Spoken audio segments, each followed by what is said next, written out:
Hi, everyone. It's 6 o'clock. We're close to it. Wow. So, From the can you hear me? Yes, the gavel. Already? There you go.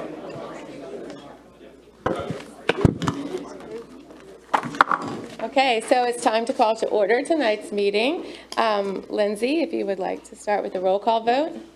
Mayor Lagos. Here. Mayor Pro Tem Holland. Here. Commissioner Brownlow. Here. Commissioner Plum. Here. Commissioner Sanderson. Here. Commissioner Sawyer. Here. Okay, great. Commissioner Brownlow is going to lead us in the opening prayer. Thank you, Mayor. Let us pray.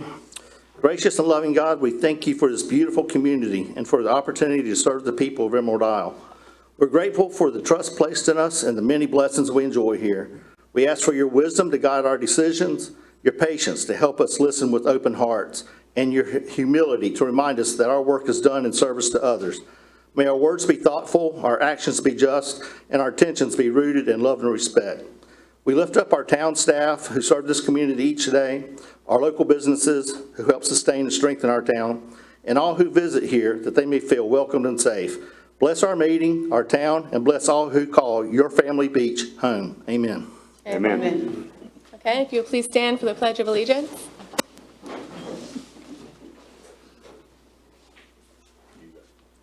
I pledge allegiance to the flag of the United States of America and to the republic for which it stands, one nation, under God, indivisible, with liberty and justice for all.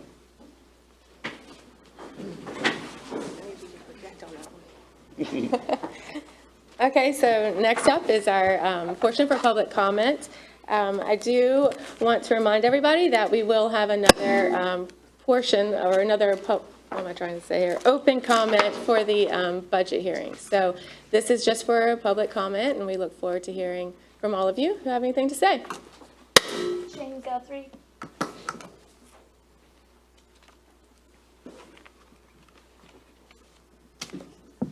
Thank you. Good evening, everybody. My name is Shane Guthrie. I am candidate for sheriff of Coyote County. I've come here tonight to show you my face, to know who I am. Just briefly, because I know I got about 3 minutes timeline. Don't have a lot of time. But just to tell you a little bit about myself, I have 34 years in law enforcement. I'm born and raised in Coyote County. My entire family lives here, except my children that's not here. But my entire family lives in Coyote County. I started my law enforcement career in Beaufort Police Department. I left at Beaufort in the late 90s and went to Pitt County Sheriff, and that's where I went and stayed until I retired with 30 years of service. And I'm still sworn in Pitt County Sheriff's Office now, part-time, working serving civil papers. Currently still working at Willis Insurance, selling insurance now in Morgan City. But when Sheriff Buck decided he was going to retire and no longer run for sheriff, I prayed for 2 weeks about it, and I think I was called to run. So that's where I'm at. There are a lot of programs and things I want to do to the county to bring some safety and make the agency better and elevate it, honestly. There are many things the sheriff's office can do other than lock people up. I think there's a lot of community-based things. The sheriff's office can be more community-oriented for the policing and just be more connected to the community. I have, when we're done and you're all done, I have cards that's got my website on it. All I'd ask is just go to the website. If you like what you see, I hope to earn your support. And my website is just ShaneGuthrieForSheriff.org. It's O-R-G. Thank you. Thank you, Mr. Guthrie.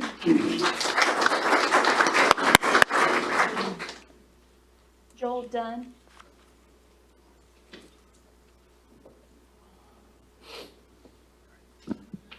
Hello, and good evening, everyone.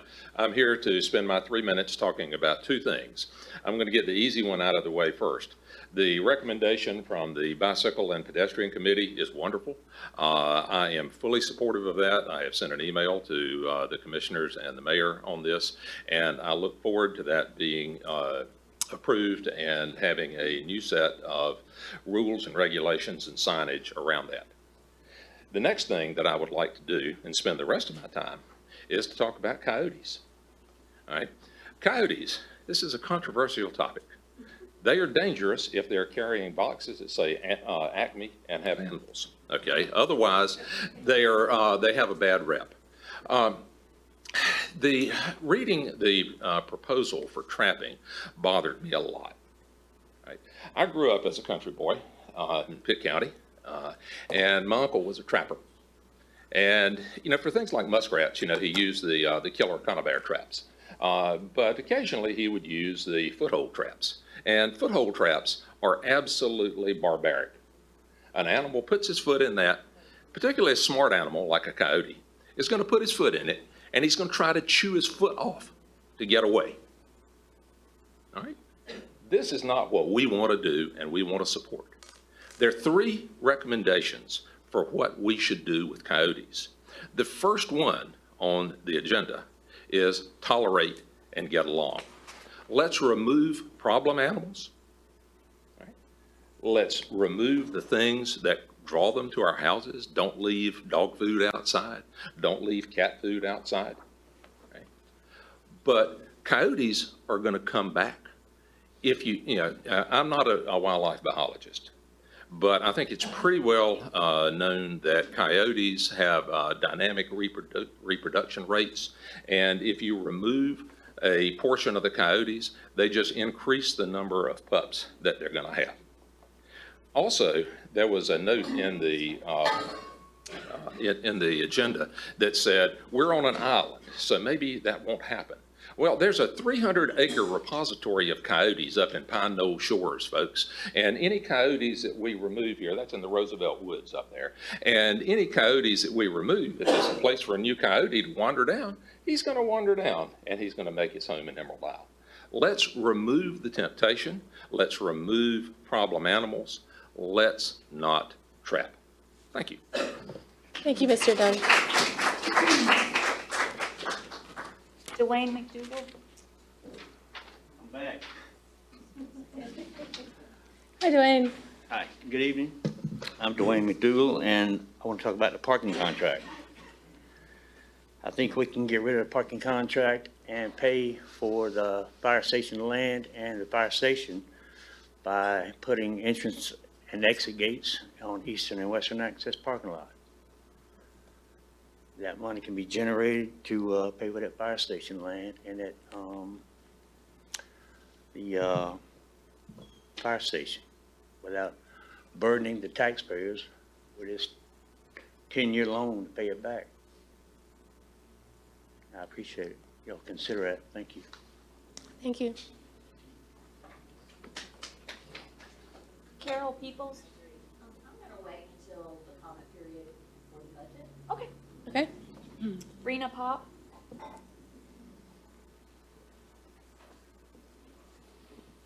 Rena, if you'll be sure to state your address.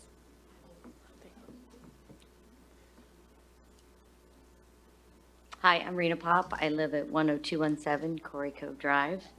I'm here tonight to express my concerns about allowing the motorized apparatus on the bike pedestrian paths in Emerald Isle. I'd first like to share some alarming news that I found during my brief research on the topic. And this is just brief.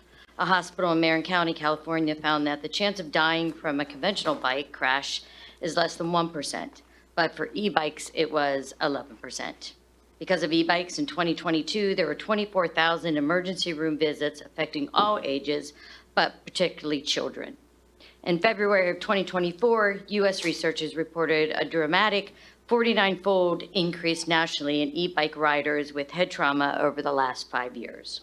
Why is this happening? First, the size, weight, and speed make them more likely to cause serious injuries.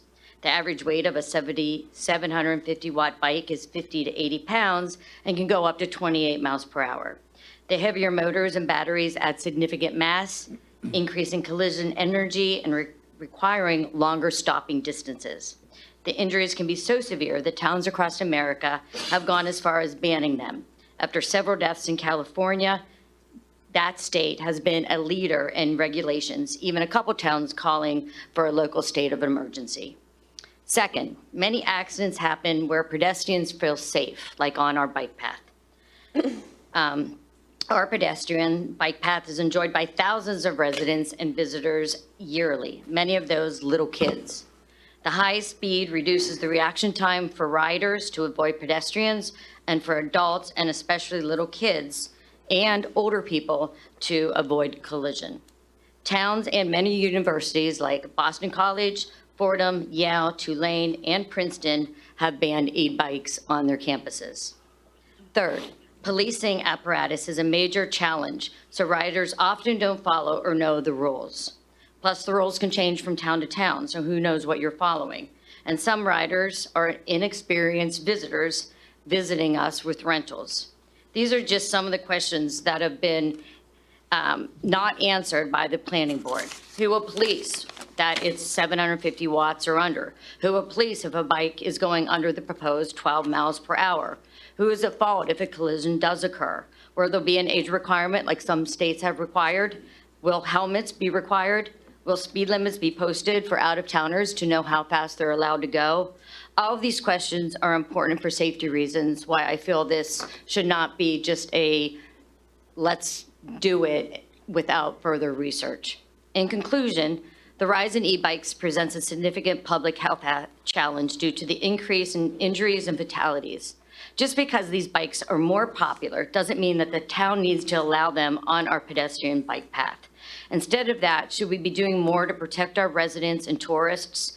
God forbid a fatal collision or injury should happen. But if sadly it did, don't we want to say that we took every action possible to protect that person, not that we opened the door to allow this to happen? I am sure we all want to keep our island family friendly. Thank you for this consideration, and I really feel passionate about this. Thank you. Thank you, Rena. Ronnie Watson.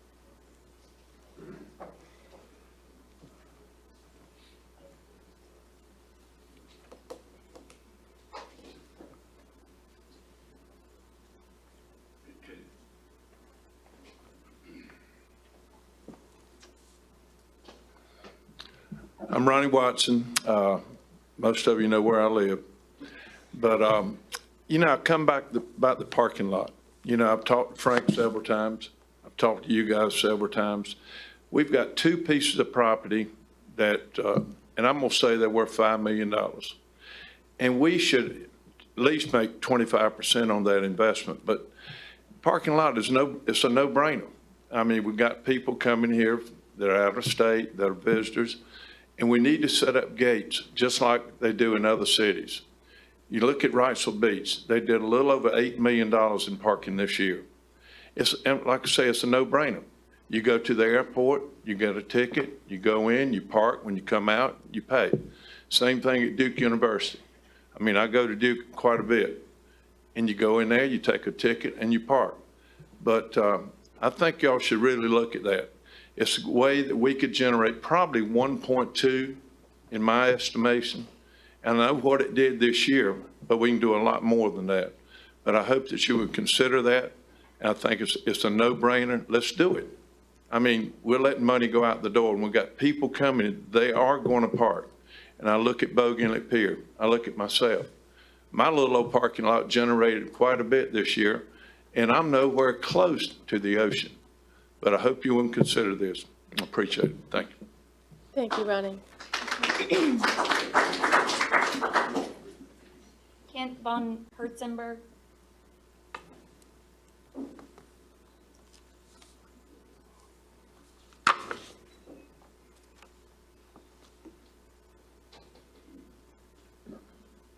Good evening. I'm Kent von Herzenberg. I live at 10217 Corey Cove.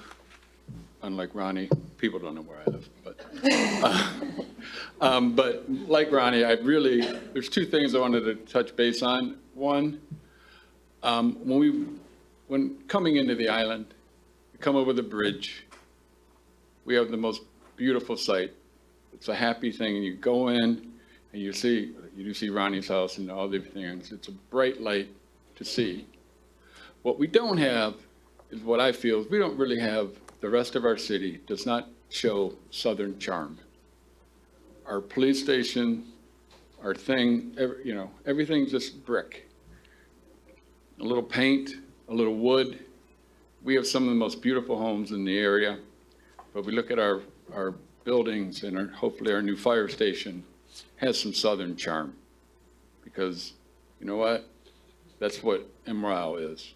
We want southern charm. We want nice people. That's nice matters. The other thing I wanted to touch on was really what Ronnie Watson said. Everybody, when we went through the votes for the new commissioners, everybody said parking revenues is important. We can make, even down by the point, we have the parking lot right there. There's no reason not to have that 14 weeks from Memorial Day to Labor Day where we can make some money. We could easily help pay towards the new fire station. While we're building the fire station, hey, I wouldn't be afraid to put a parking lot right there. It's perfect access to the beach. People are going to use it. And you know what? It's a way for us to, everybody, we have a good tax base, but you know what? The best thing to do is avoid the tax base and make some money on things that we already own. That's all. Thank you very much.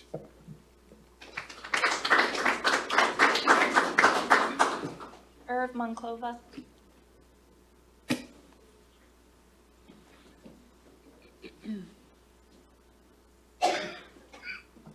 As I entered tonight, I saw somebody back there that is going to change my presentation altogether. And I would like to ask Mr. Jeff Waters, Chief of Police Jeff Waters, back there, to receive a hand of applause from this crowd. He is the best police chief I have ever met in my entire life.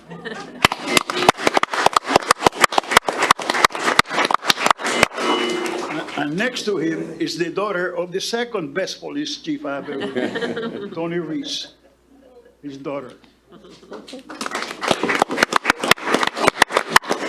Now, Frank knows very well what Jeff Waters did for us. The crime in this town, when I first met Lieutenant Waters at that time, had the highest rate of crime in the county. A year later, after Mr. Frank Rush approved starting a neighborhood watch program in my street under the guidance of Lieutenant Waters, who taught me everything I had to know to get this program going, in 1 year, we were able to go from the worst crime statistics for any town in the county to the best and the lowest, the neighborhood watch program. Without Frank and Jeff, that would have never happened. Now, first of all, Happy New Year to everybody here. And congratulations to the Board of Commissioners. I think we have the most beautiful board I have ever seen. Seriously, I welcome the opportunity to wish you the best this new year, good health, many blessings from the Lord for success in whatever you do. You're blessed to have a superstar running this town now. And I want to say that when we first met a week, he first came back. We met and we talked about a few little things. And the two things I mentioned to him, he already did. And he told me, I'm thinking about them, but he did more than that. First, he funded the 30 last lights we needed to have the downtown area all lit up with lights, long poles, 75 of them, short poles, 67 of them.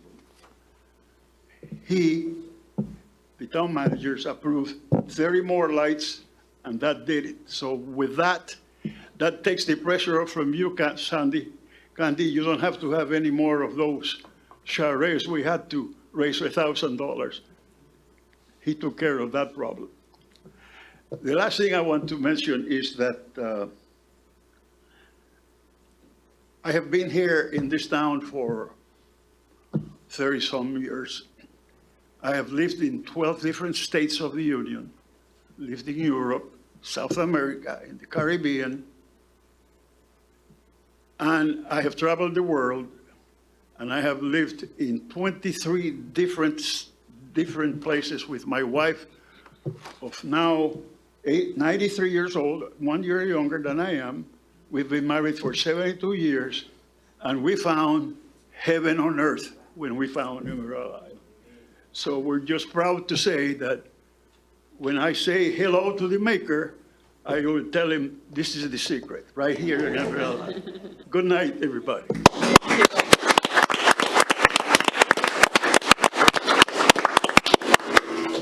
That's all. Would anyone else like to speak that didn't sign up?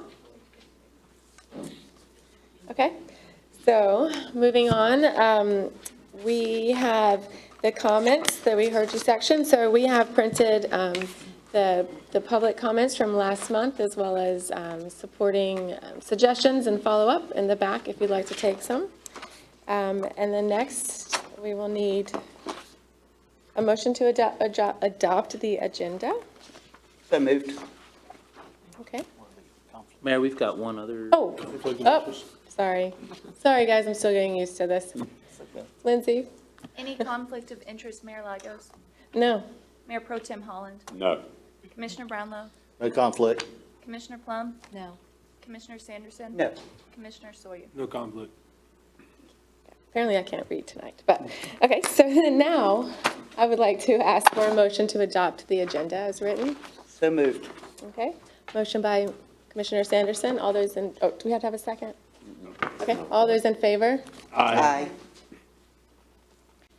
Okay, so next, we would like to ask Fire Chief Matthias over to the podium, please.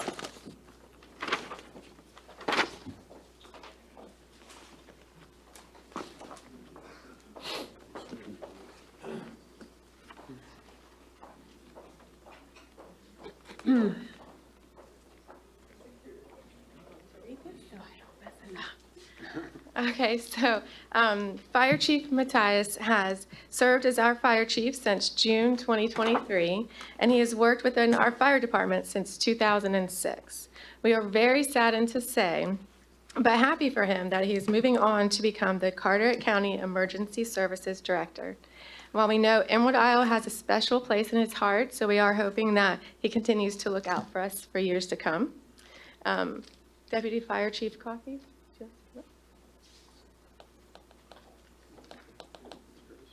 All right, here we go. For years of dedication and exemplary leadership through example, we present you with this.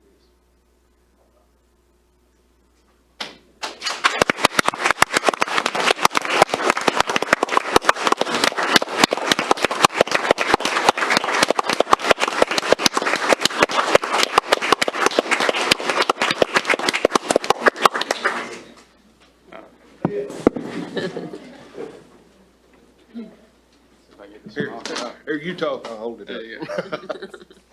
Don't want that to slide down. Just want to say, first and foremost, could not have done this without the amazing crews that we currently have. A lot of the faces that are in the audience now, captains that I've learned from, chief officers that I've learned from. That right there is the heart in the fire department. And so, you know, we don't always get it right, but we try to make sure that what we do put out there first is the best that we can do, based off of all of our knowledges and all of our experiences. Secondarily, I want to thank the community.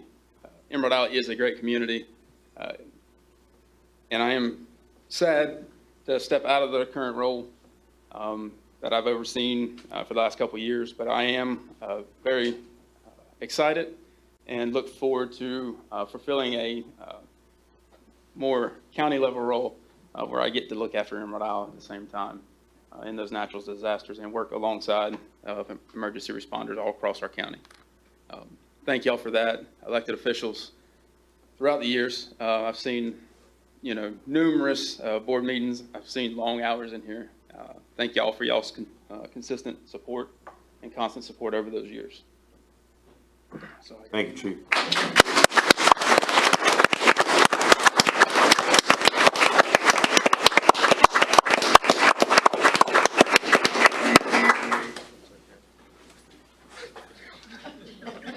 was like, what are you talking?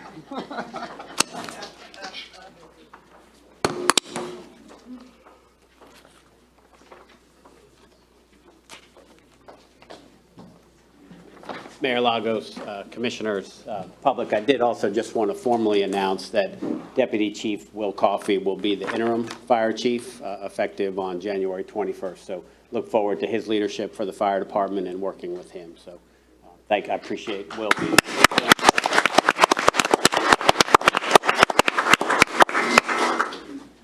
Okay, so the next agenda item are our proclamations and public announcements. We have a very special proclamation tonight for Mr. Irv Monclava. Let's see.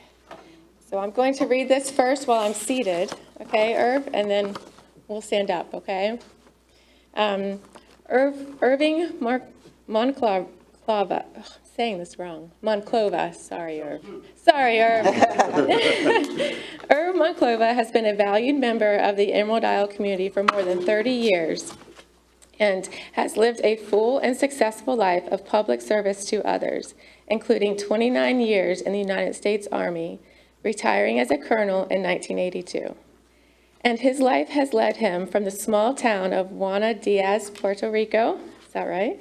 Did I say that right? In the 1930s and 1940s to locations all over the United States and the world, including military service in Korea, Italy, Vietnam, Panama, and finally to Emerald Isle. Irv and his wife of more than 72 years, Irma, have owned property on Arthur Drive since 1995 and have been full-time residents of Emerald Isle since 2008. Irv has a deep love and concern for Emerald Isle and considers it to be the very best place he has called home. Irv was the driving force behind the establishment of the Neighborhood Watch program in Emerald Isle, working closely with the Emerald Isle Police Department to establish the program in 2014 and serving as the first chairman of the Neighborhood Watch Committee.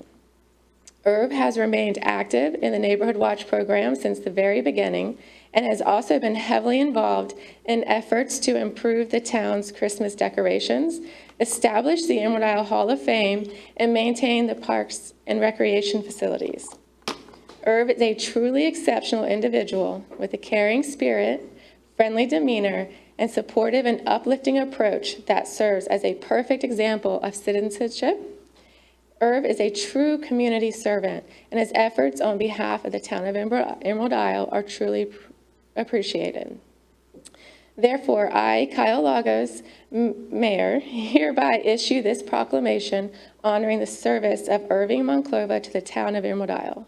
The town of Emerald Isle is truly blessed by and has benefited immeasurably from the community service example set by Irv Monclova and extends its sincere appreciation to Irving Monclova for his dedicated service to our community.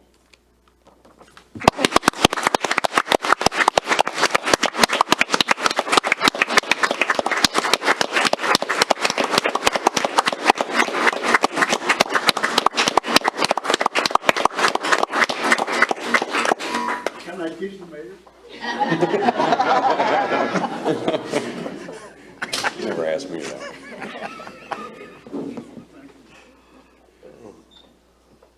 What can I say?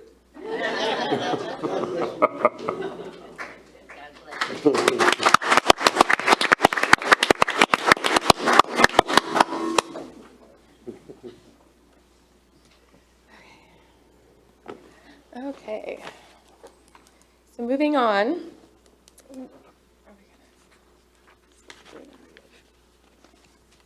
Okay, so we have the consent agenda. Is there a motion to adopt the items on the consent agenda? So moved. All those in favor? Aye. Okay. So next up, we have the presentation of the annual comprehensive financial report for the fiscal year ending in June 20th, 2025. Finance Director Laura Rochford, yes, will present. You do all the proclamations? That was the only one, Okay, except for the public announcements. okay. Is the, do we have a clicker by chance? before I get started? Clicker? Oh, I have it. Yeah, so I was wondering why I have. Sorry, I should have grabbed it before the meeting. Okay.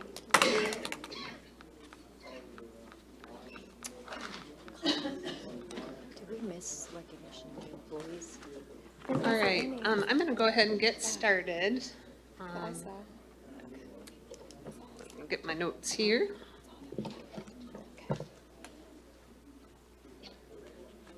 The numbers. We're ready, Laura. All right, thank you. Greg's got the slides for me. I'm just very pleased to let everybody know that the town's financial statements as of June 30, 2025 are complete. They're audited. We received a clean, unmodified opinion, and they're now available on the town's website. And I actually have a hard copy on the table back there if anybody wants to check out the financials while I'm talking or after the meeting. Hard copy is always at Town Hall if you ever want to stop by as well. The statements are a comprehensive report. It's about 130 pages. I promise we won't go through all 130 right now, but they are they go above and beyond the basic financials, and so there's a good discussion in there about the results. Lots of facts and figures and 10 years worth of history and statistics. So it is a good resource for statistics. Now make sure I do my, there we go. Here's our auditors. S. Preston Douglas did our audit again this year, and they're out of Lumberton, but they also have some other offices in the state. This is our 9th year working with S. Preston Douglas, and that is Lee Grissom, who is our lead partner on our account. And he met with the audit committee just before Christmas and went over the audit and the results. And so I'll do a few highlights for you tonight. And I'm going to touch on general fund and cover fund balance. And see it? Oh, okay. Bear with me, guys. There we go. All right. So the good news, general fund. Our general fund is our largest operating fund, and I'm happy to report that the town increased our fund balance in the general fund by $261,633. That's that green number on the left side in the center of the slide. Our revenues were up a bit to $13.2 million over the prior year, and we also had expenses increase over last year. With our transfers, our issuances of some leases and debt for replacement vehicles, we've brought that fund balance up to almost $5.4 million. So good news there. Overall, our revenues were very close to budget. All the departments came in under budget, right around 4% under budget, and so that's what attributed to that positive result. So that's a good news right there. And I just want to drill into fund balance for a few minutes. This was probably the biggest topic of our results. We always want to look at fund balance. Every year we have to report our fund balance in categories, and it's in order of restriction. So from the top to the bottom, the top, the non-spendable portion, which we didn't have any this year, is the most restrictive. And as we work our way down, there's categories, and then we get to unassigned fund balance. And that's the number that you want your largest number to be, really. So this year, our restricted amount went up, but our unassigned went down, even though we increased the overall bottom line. Restricted fund balance is reported for legal requirements, or if we had a grant or contract that required some restrictions so that we couldn't use it for just any purpose. North Carolina law requires us to record restricted amount for stabilization. And this is a formula that we have to calculate for that restriction, and it kind of equates to the non-cash portion of our fund balance, or basically our receivables. And as of June 30, we did have a very large receivable that we put on the books for one of our FEMA 428 grants. And so, not a problem. Grand total, the number went up, but that restricted and unrestricted just kind of moved around. So, and that'll lead into some of our measurements here. Oops, bear with me guys, went backwards. So I just wanted to go over the town's fund balance policy briefly. The town's policy is adopted many years ago, but the town will maintain an adjusted general fund balance, which is a calculation that it should be at least 25% of annually budgeted expenditures. We have an established goal to reach 50%. However, we will not increase taxes just to achieve that goal. And fund balance should be only used for disasters, if we have a fiscal emergency caused by a reduction in revenue from a higher level of government, or perhaps a one-time capital expenditure. And so, I keep going backwards. Let's see. There we go. So how did we do with our fund balance? We want to make sure we met our policy. And there's a couple of calculations there on this slide. The first block of calculations, we met our goal. We did what we were supposed to do, so that's great news. We've increased our percentage slightly by about 0.61% to 39.04%, and that's great. We want to just gradually increase that to get that closer to that 50% mark. On the flip side, on the bottom, we also have to measure ourselves to the statutory calculation. And there is a big difference in this calculation. It's very similar, but the big difference is that numerator, you can see, is a lot lower. That fund balance available is a formula that the state sets, and that's very close to that unassigned fund balance that I just showed on the other slide. And so when we do that calculation, we didn't quite get as high of a result, and we were at 22.11%. The state requires that this should be a minimum of 25, and sometimes we will dip under and then come back out of that. Last year, we had 29%, and we can definitely attribute that calculation to that outstanding receivable for that FEMA 428 project. And so we expect, had we had that reimbursement right before June, we would have been at 29%. So it dipped down at that one snapshot in time, so we didn't quite make the mark on that that calculation. Because of this, we will send a report back to the local government commission to let them know we're aware of that dip and that we're expecting that 428 reimbursement to come back. Hopefully we'll have that soon, but no later than June of 2026. Laura, quick question to clarify on that, and correct me if I'm wrong. Year over year, at least for the last 3 to 4 years, receivables, particularly bigger numbers like FEMA 428 money, just waiting for that to come back, it not hitting by the time we have our reporting requirements, not unusual. Am I right or am I wrong? That's right. 2 years ago, fiscal 23, we had the same situation. In fact, June 30, we just didn't have that reimbursement in hand. I think we had it back by the time I was given the presentation. We had already, had it in the bank. And so that was an explanation that was acceptable by the LGC. And so it's not unusual, but we try really hard to get those reimbursement requests in and making sure that they're coming in before we close the books. Thank you.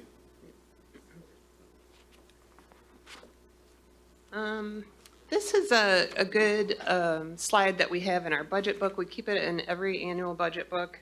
And I like it because it's just a good representation of our adjusted fund balance, our town's policy measurement.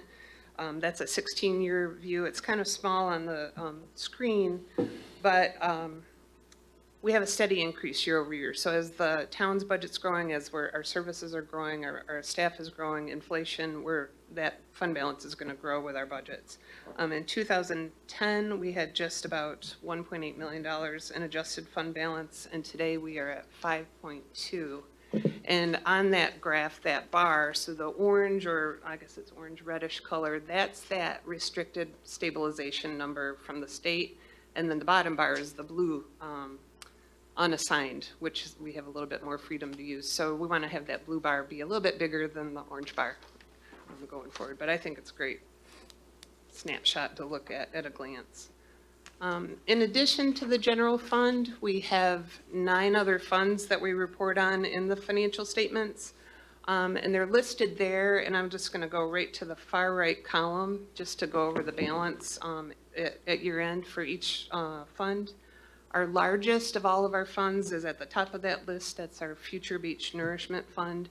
And at year end, we're right under $8.6 million, adding to the reserves for that fund.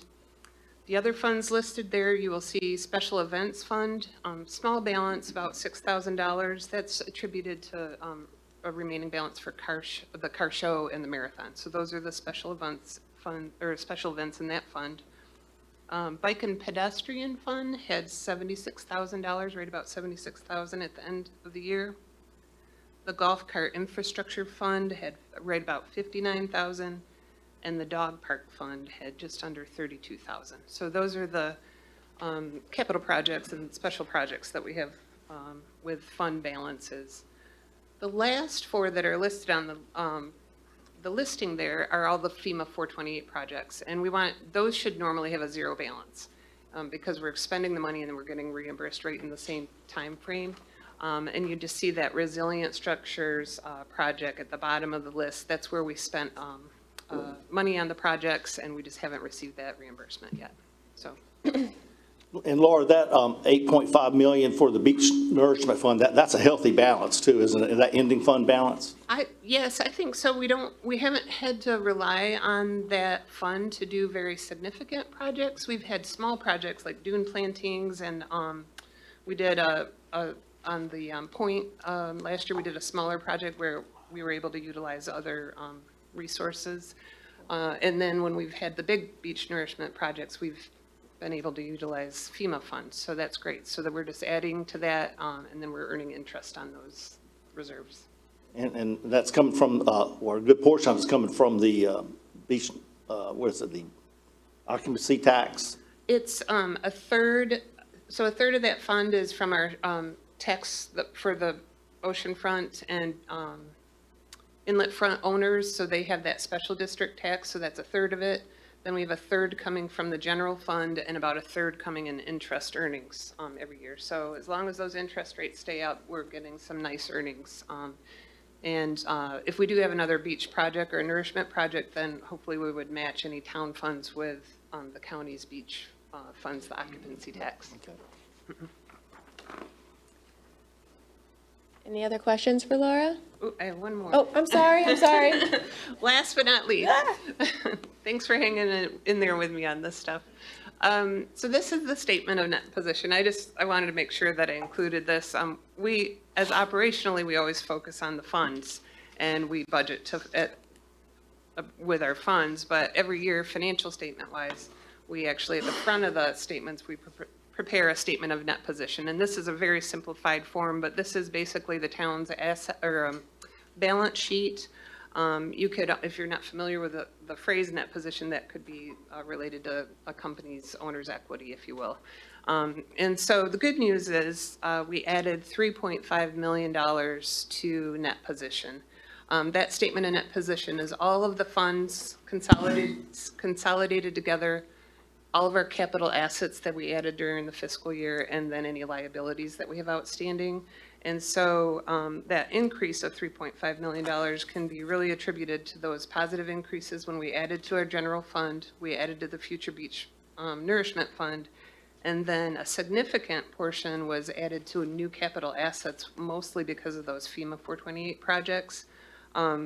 We added 13 beach access walkways, 9 generators, underground electrical improvements, a big construction in progress to 2 new fire engines and 2 new ambulances, which will actually be arriving here very soon in a few weeks. So that's what you're seeing there as that positive result. So I was happy with the fund results and also on the net position. So, and I'll stop there and answer any other questions if you have any.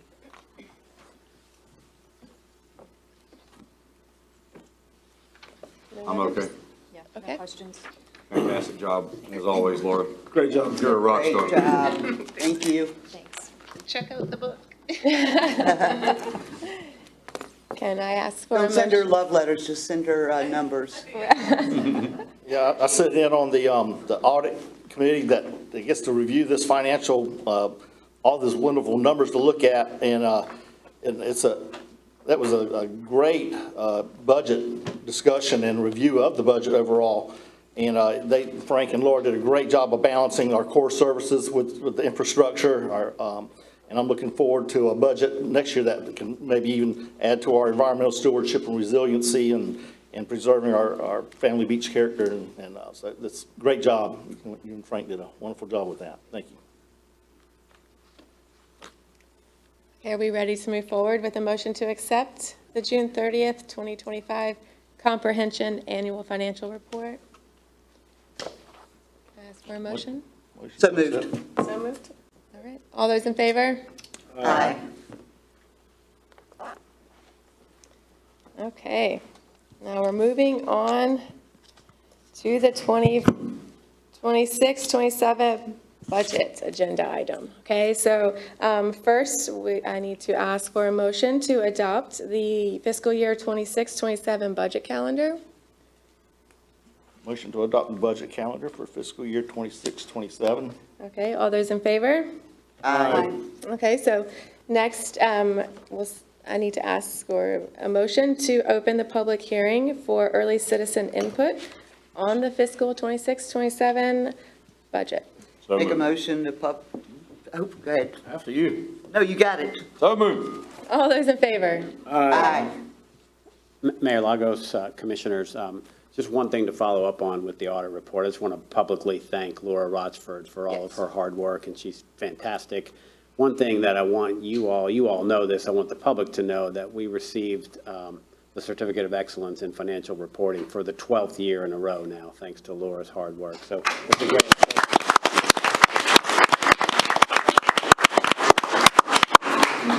Just by way of introduction for the fiscal 26-27 budget process. So tonight's action is really the start of that process. The budget calendar that you all just adopted outlines different milestone dates over the next 5 or 6 months before that budget is adopted.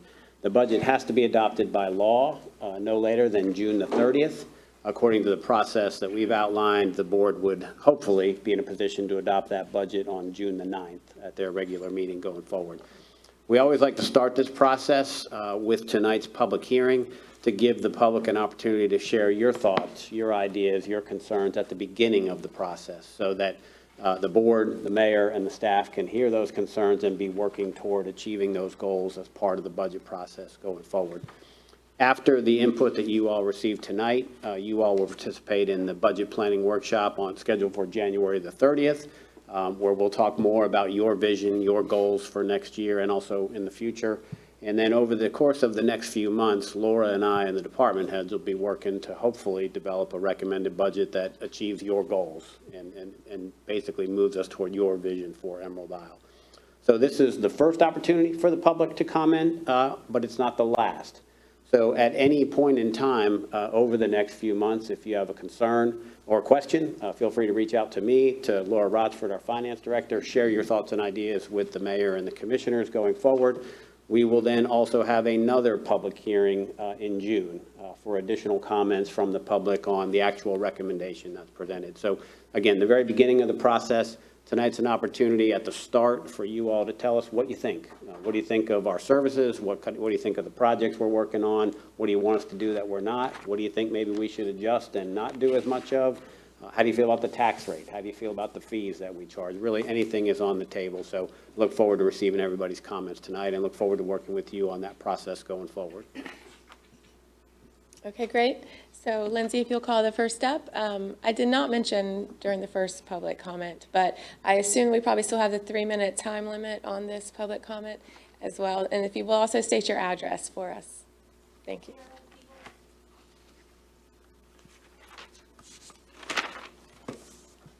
I'm Carol Peoples, 401 Hickory Street. This is wonderful. Isn't it? This microphone, so I don't have to hold it. Thank you for the opportunity to have input at the beginning of a process. The things I'll say tonight are things that you've already received from me in an email, but I just wanted to have it on record here at the meeting. I'm requesting that in your budget planning, you consider a recurring allocation to support town-led conservation and environmental protection efforts. The dunes and wetlands, native vegetation, and pockets of remaining maritime forest really function as our protective natural infrastructure. Investing in their preservation reduces erosion, flooding, storm damage, and long-term maintenance costs for our public assets. A healthy environment promotes Emerald Isle's economy, maintains our property values, and supports sustainable tourism. Our environment is the product that visitors come to experience, and so its health dictates the strength of our seasonal economy.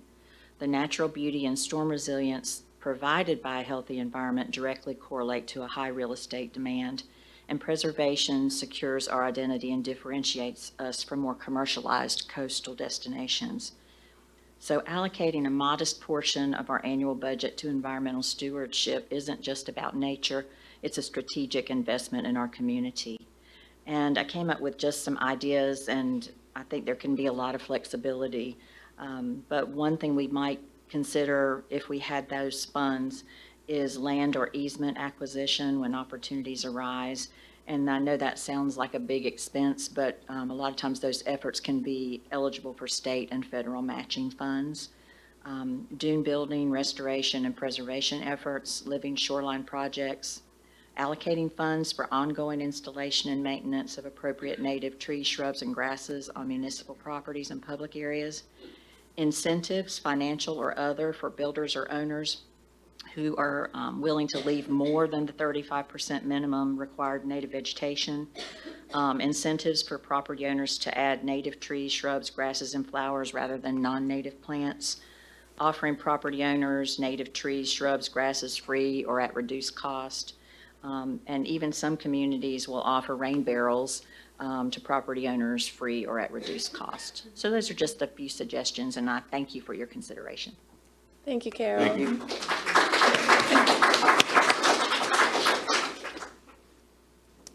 That was it? Okay. Okay, so can I ask for a motion to, to close the public hearing? So moved. Okay. All those in favor? Aye.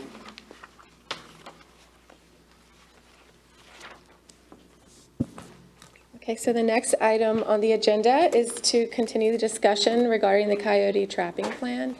Chief Panzarella, if you will take it over from here. Mayor, Commissioners, good evening. Thank you for the opportunity to come back to you and provide additional information regarding our proposed coyote trapping plan.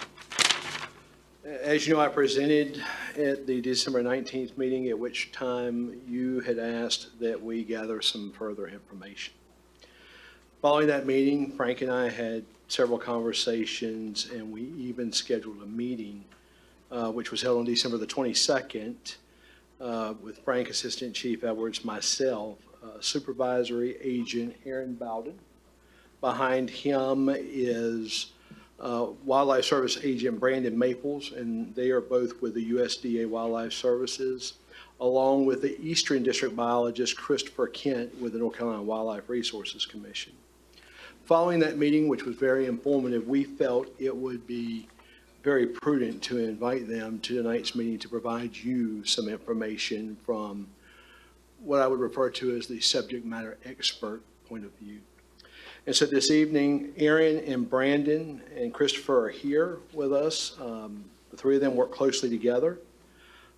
Aaron and Brandon will discuss the USDA Wildlife Services approach to the coyote trapping and their experience with managing coyotes on barrier islands, and to answer any questions you may have. Chris Kent also is available to provide any information on behalf of the Wildlife Resources Commission and answer any questions you may have. So at this time, I'm going to turn it over to Aaron Bowden. Oh, thank you for such a generous introduction. Thank you for your time. I'm very informal, so if you have questions, I would appreciate any and all interruptions at any time. As he stated, my name is Aaron Bowden. I'm a supervisory wildlife biologist for North Carolina Northeast District, 28 counties, which includes where we stand right now. I've been here in the state for 10 years. Brandon and I myself each have roughly 20 years with the agency and doing this type of work. Work for USDA, as already expressed, and we're the agency that is federally recognized as subject matter experts in the arena of human-wildlife conflicts, wildlife damage management, and wildlife disease issues. So we are here on the request of the town, and what you all decide to do is up to you. We have no dog in the fight, pun intended. The beauty of my position in my time here in North Carolina is that almost the entire Outer Banks from Virginia to Wilmington is in my district. So we have been working with state and federal partners, private, civilian, and federal military installations on this question of coyote damage management, which has included human-wildlife conflicts, coyotes being attacking humans, chasing humans, threatened and endangered species protection, and I'll go ahead and throw it out there and say overpopulation questions. And like I said, we have worked on the Outer Banks from Virginia all the way down to Wilmington. And we have partnered with NC State in research, put radio collars on coyotes, track their movements. We have more than one project going right now. We have another one with the Marine Corps. And so we have a great deal of experience, both practically on the ground and involved in research. So with that, how can I help? I've got a quick question. As far as coyotes' behavior on a barrier island versus mainland, what do you see the difference is? So I'm going to take that a step back first. Okay. And one of the things that I like to lay in the groundwork is that coyotes are a non-native predator on the barrier islands. They have become naturalized, but they are a non-native invasive species.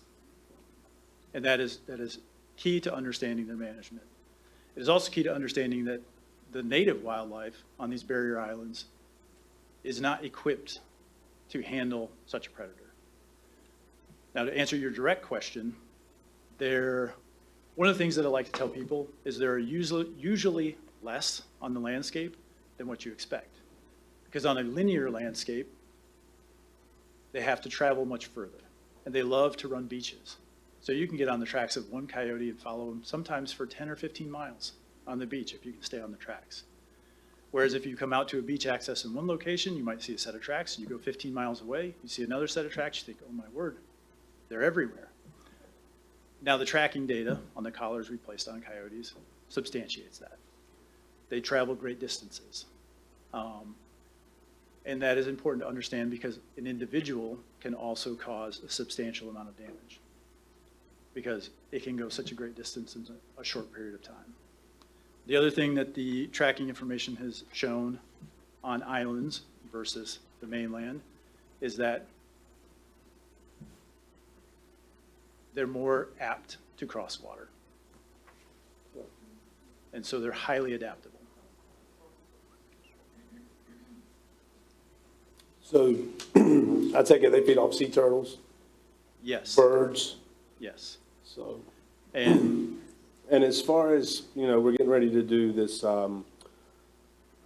take out some of the does, which I know 2 phones a year usually is what they'll have. If they see I guess a shortage in food supply, will that change their predatorial behavior at all as far as, do they hunt during the day more versus just hunting at night if they notice something like that happen in their environment? the best way to categorize the answer for that question is they're highly adaptable.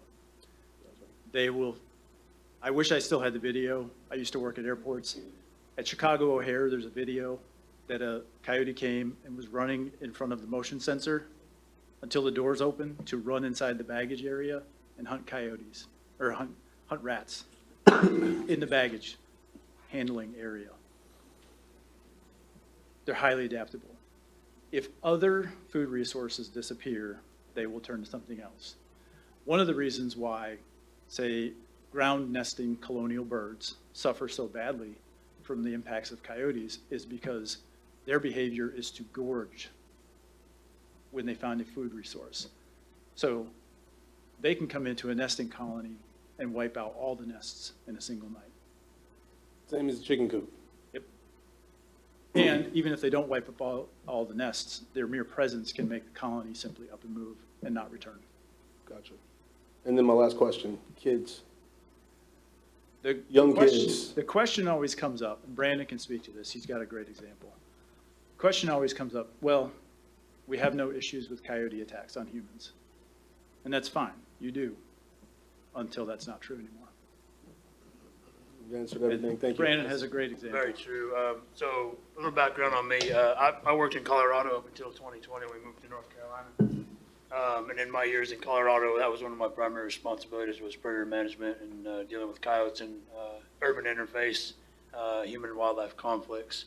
The example that Aaron's referring to is we had an instance where we got called to one of the local regional parks. The result was a infant, I think 2-month-old, was grabbed by the head, drug off into the ravine where the park was. Luckily, the infant did survive. But in that particular area, we removed 3 coyotes, and they did the DNA analysis, and we ended up getting the one that was responsible for it. That particular coyote did show signs of sarcoptic mange, and was believed that it may have encountered distemper. And the other thing you got to keep in mind is when you have an area like these barrier islands where coyotes are active, the spread of disease and things like that is also should be a concern for domestic pets. The fleas and stuff that they carry is zoonotic, so you're going to have issues and potential exposures that way. Aaron mentioned the threatened endangered species protection. That should be kind of the forefront of your mind as well. Being a good steward, I've heard many comments this evening about being a good steward of the island and of the land. Pre-1983, coyotes weren't here. So this is all relatively new in the sense of their adaptability. And as Aaron mentioned before, coyotes absolutely will find other food sources until they can't. And then that driving force will cause them to seek other avenues. Does that make sense? Yes, sir.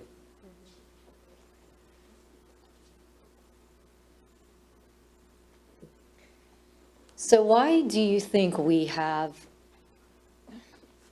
told that we have packs of coyotes at the point, possibly Archer's Creek by our boat access.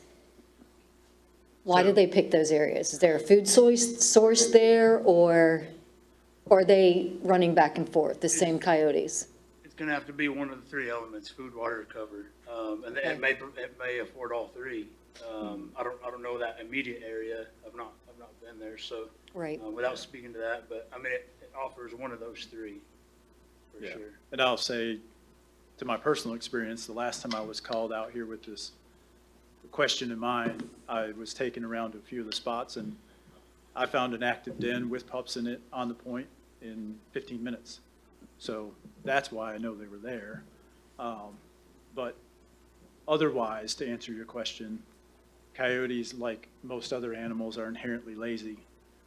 And so the closest they can be to food, water, and shelter, to everything they need, as long as it's not occupied by another that takes up that space, that's where they will be.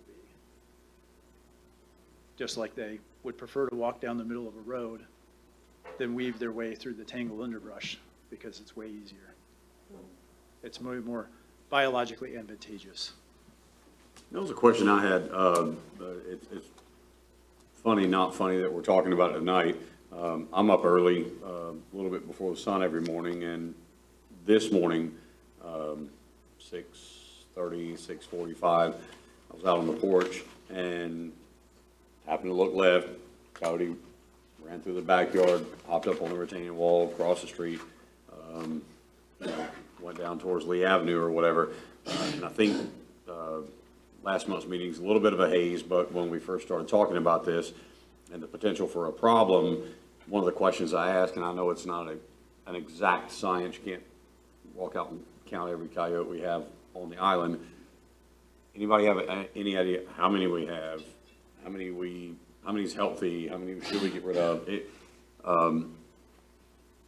Legitimate question. I'm middle of the fence as far as trapping, not trapping, euthanizing, not euthanizing. Do we have any idea how many are on the island, how many we should have on the island? I feel like the answer, if they're invasive, you're not putting words in your mouth, the answer should be 0. But how many are here? How many should be here, shouldn't be here? Where are we as far as that? I think it's a great question, and I think that's a question when we had this talk before, when I was asked this question. It was, you need to figure that out, what it means for you guys, because some people are perfectly fine tolerating whatever impacts that the species brings to your area. If you're okay with the disruption they cause to native species, then maybe you don't care. If you're okay with the risk of pets being picked off or potential, negative human interactions or wildlife disease issues, then that's okay too. To put an actual number on it is very difficult to do and something that we are not at all capable of at this point. Sure. We tend to measure the necessity for something and the respective countermeasures based on impacts. And so in some situations, and there was actually a Wildlife Resource Commission series of islands, the tolerance level was 0 because the entire colonial nesting site was destroyed. So even one coyote in that chain of islands was intolerable. Sure. And I'll follow up with, I was on the porch watching my niece that lives with us now walk to the bus stop north on Hickory, turn the corner on Sound, getting the bus on Lee Ave. So I'm watching her go this way, and I'm seeing the coyote come up this way. So in pajama pants and a t-shirt, I got in the truck, rode around the corner just to make sure everything's okay. So not pro or con, one way or the other, just an open-ended question. Yeah. Have we ever heard of coyotes attacking native animals and native species? Like birds and turtles and all that good stuff? Have we had any reports? Do we have any evidence of that in Emerald Isle, or they've attacked pets or endangered species, shorebirds? Yeah?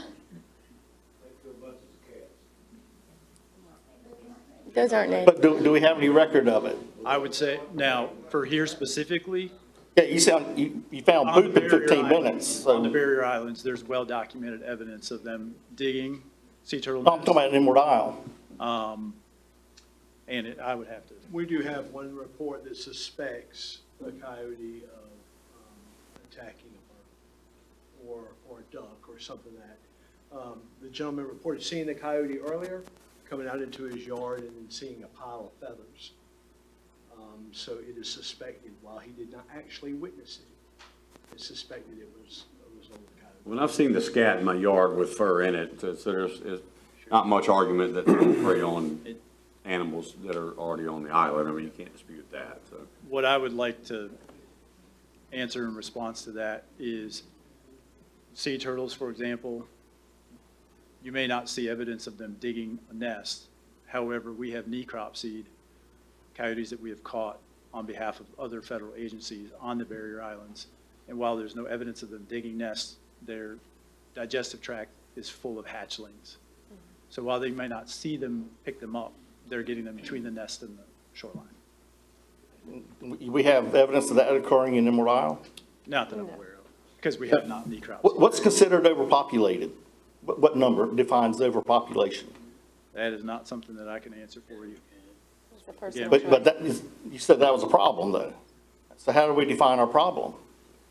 What I said was that they're not native on the Outer Banks. But they're naturalized. And naturalized means they've just been here long enough that they're established.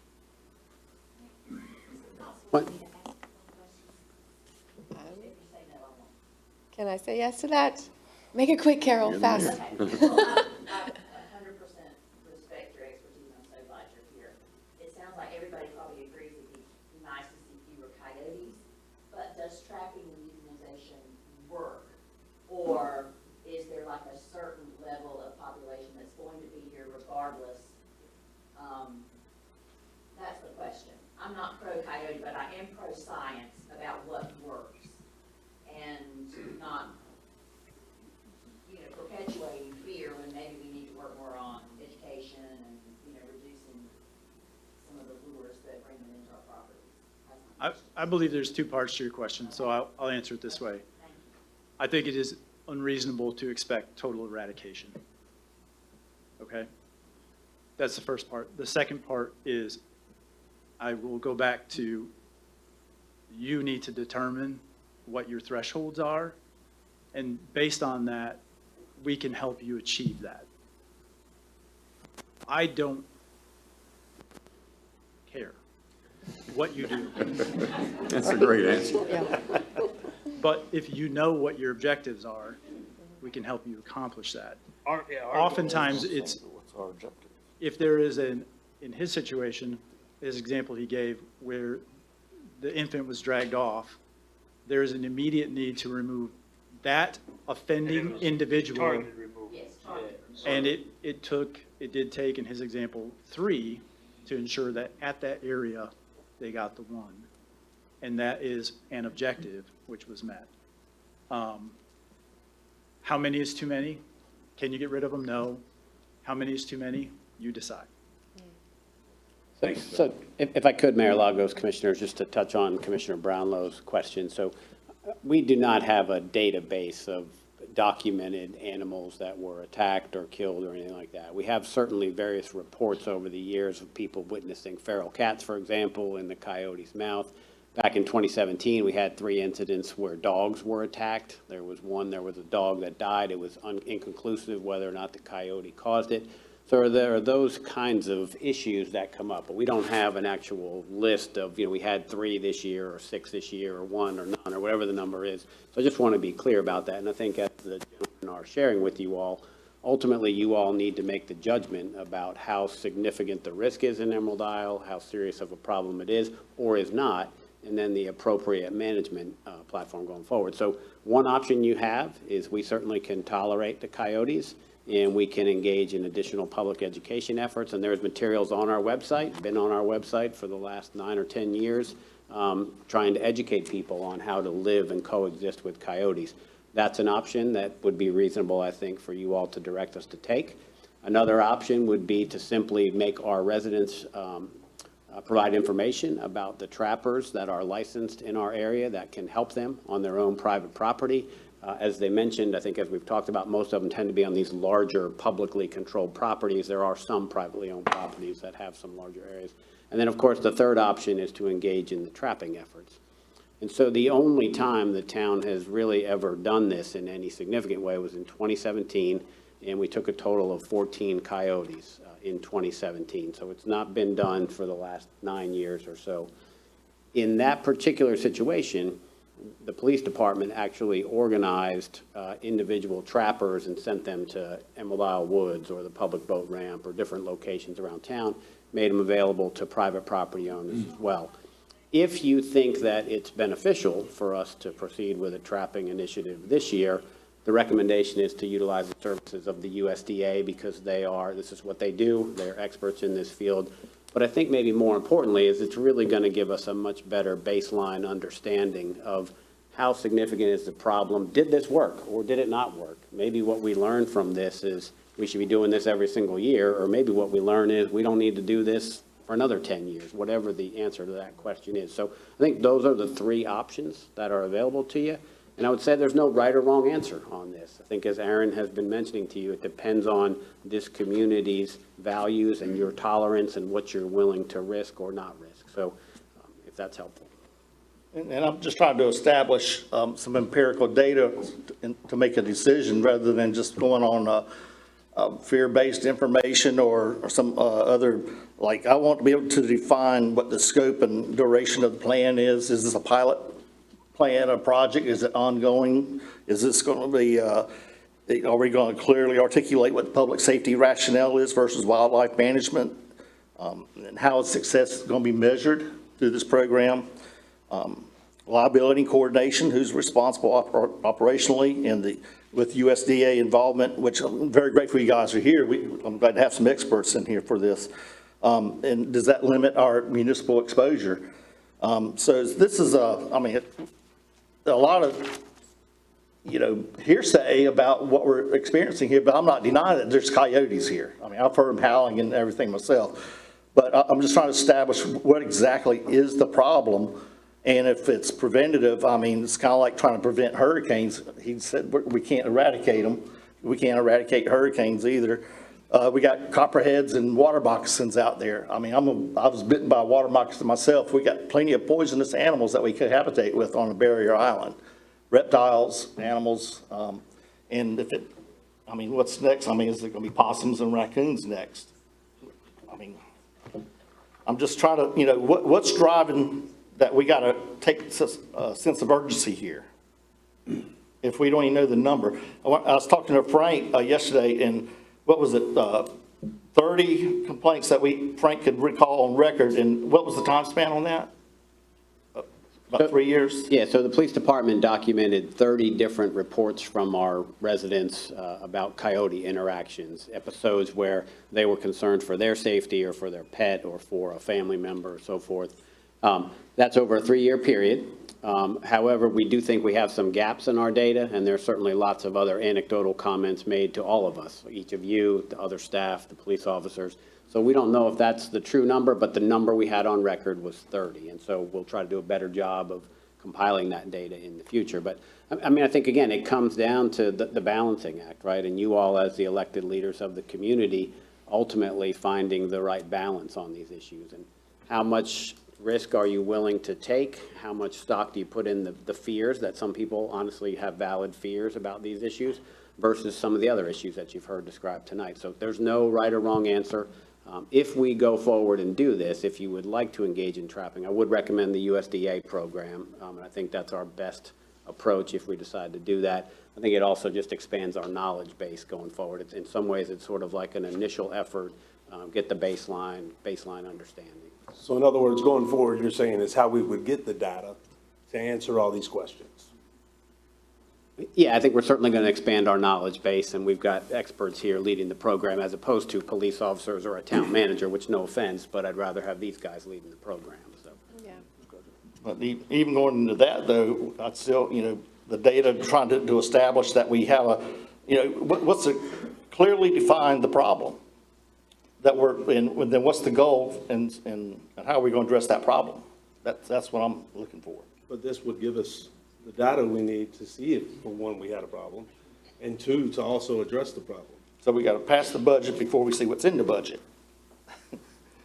So, sir, let me ask you a question. So 9 years ago, when we eradicated 14 coyote, is there some type of calculation that says how many probably came back in 9 years?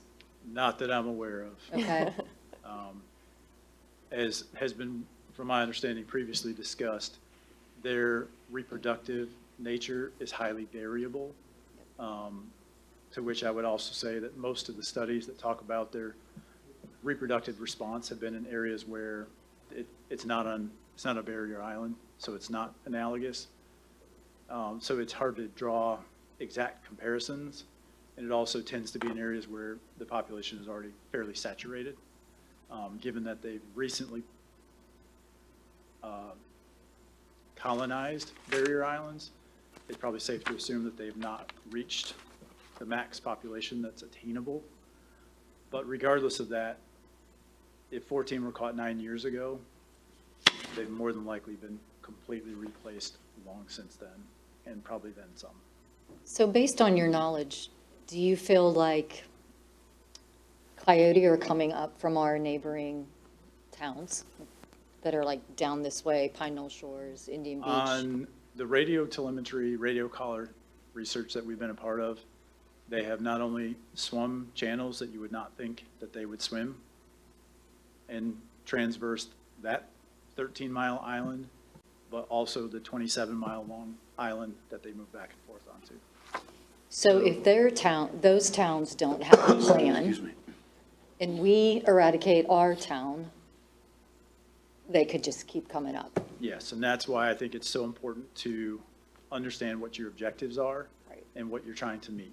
If you have an area, for example, if you had a coyote attack pets or people, your objective would be to deal with those individuals.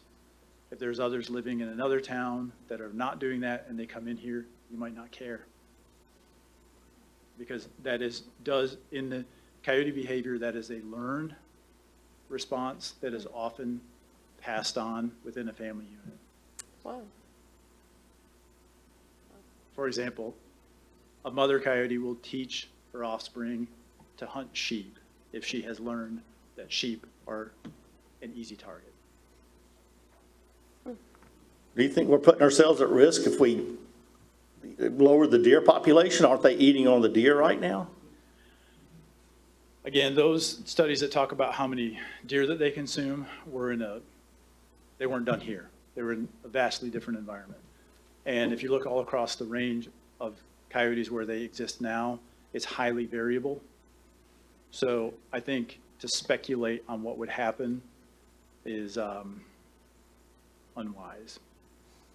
We don't know. They're highly adaptable. If you change the deer population, they may go up in population, they may go down in population. They may target something else, they may target something that you haven't thought of. They love persimmons. They love fruit. If they have lots of fruit, they eat fruit. If they have meat scraps because somebody had a barbecue and threw it out on the beach, they'll eat that. All right, guys. Because I'm sure just like you said, it's hypothetical, and that's kind of, I feel like what we're doing here is making a decision based on hypothetical situations. Yeah, a lot of bad things could happen, but have they happened? I mean, it's kind of like, trying to predict things, look into a crystal ball. Are we going to prevent everything, all the bad things that could happen? Probably not, even if we did this trapping and eradication. Is there a way to do the trapping non-lethally or, without, I mean, I appreciate the fact that you guys are going to do it rather than, local trappers or something, but. I will tell you, from Wildlife Services perspective, being a federal entity, we have a set of standards that we must follow, and we do not live translocate potential rabies vector species whatsoever. And so for us, we're prohibited from doing that. So anything that we would do would be lethal. And how common is a rabies transmission from coyote to humans? Chris, do you know the answer to that? Hi, my name is Chris Kent. I'm the district biologist with North Carolina Wildlife Resources. My district is the 12 southeastern counties, and I just want to say all the questions that you've asked have been very educated questions. As far as rabies transmission data from coyotes to humans, I think that specifically is your question. I do not know of any rabies transmission from coyotes to humans in North Carolina, but coyotes are considered a rabies vector species. Any mammal can get rabies, so there is always that potential there. Also with canine distemper, those would probably be two of the more common diseases that we'd expect to see with coyotes. But I wanted to address one of your questions earlier. I think it's easy to get hung up on how many coyotes are here and how many should be here, things like that. I really think that kind of misses the point as far as trying to put an actual number on it. As Aaron has already kind of mentioned, it really depends on what your town goals and objectives are. Your idea of how many are too many coyotes versus her idea of how many too many coyotes are in the town would be very different. And I think every person in this room might have a different opinion on how many are too many. But just to reiterate the fact that these are non-native animals to North Carolina, your point earlier about raccoons and opossums and copperheads and water moccasins, and hurricanes for that matter, all of those are native events and native species to North Carolina, but coyotes showed up in the early 1980s, and they now occupy all 100 counties in the state, and including all of the Outer Banks Islands and Inner Banks Islands. And so they really moved into the state and have filled a lot of niches that, didn't really have a top predator there anymore. And so they're very resilient animals. So yeah, identifying what your goals and objectives are. Can coyotes attack humans? One study that I can cite, some researchers checked to see how many coyote attacks on humans or bites or incidences occurred with humans in all of North America, including the United States and Canada. This was from, I think, 1971, I believe, to 2015. I think the number was somewhere around 363, 373 incidences. Some of those were fatal with children in Southern California and some places like that. In that same time period, they pointed out that there were, I think, over 5.2 million attacks of domestic dogs on humans in all of North America. So I like to point that out when I do coyote presentations. Appreciate your balance there, Yeah. showing both sides of that. Just to kind of keep it in perspective, but yes, it absolutely can happen. The first time I met Frank, it was, I believe, in this exact room. I got hired as district biologist in the fall of 2015 and immediately was down here giving a presentation on coyotes to the town because they had shown up not too long before that. So, I've been around in my position for 10 years. I've been working with the town for, 10 years with managing deer, managing coyotes, been working closely with your police department.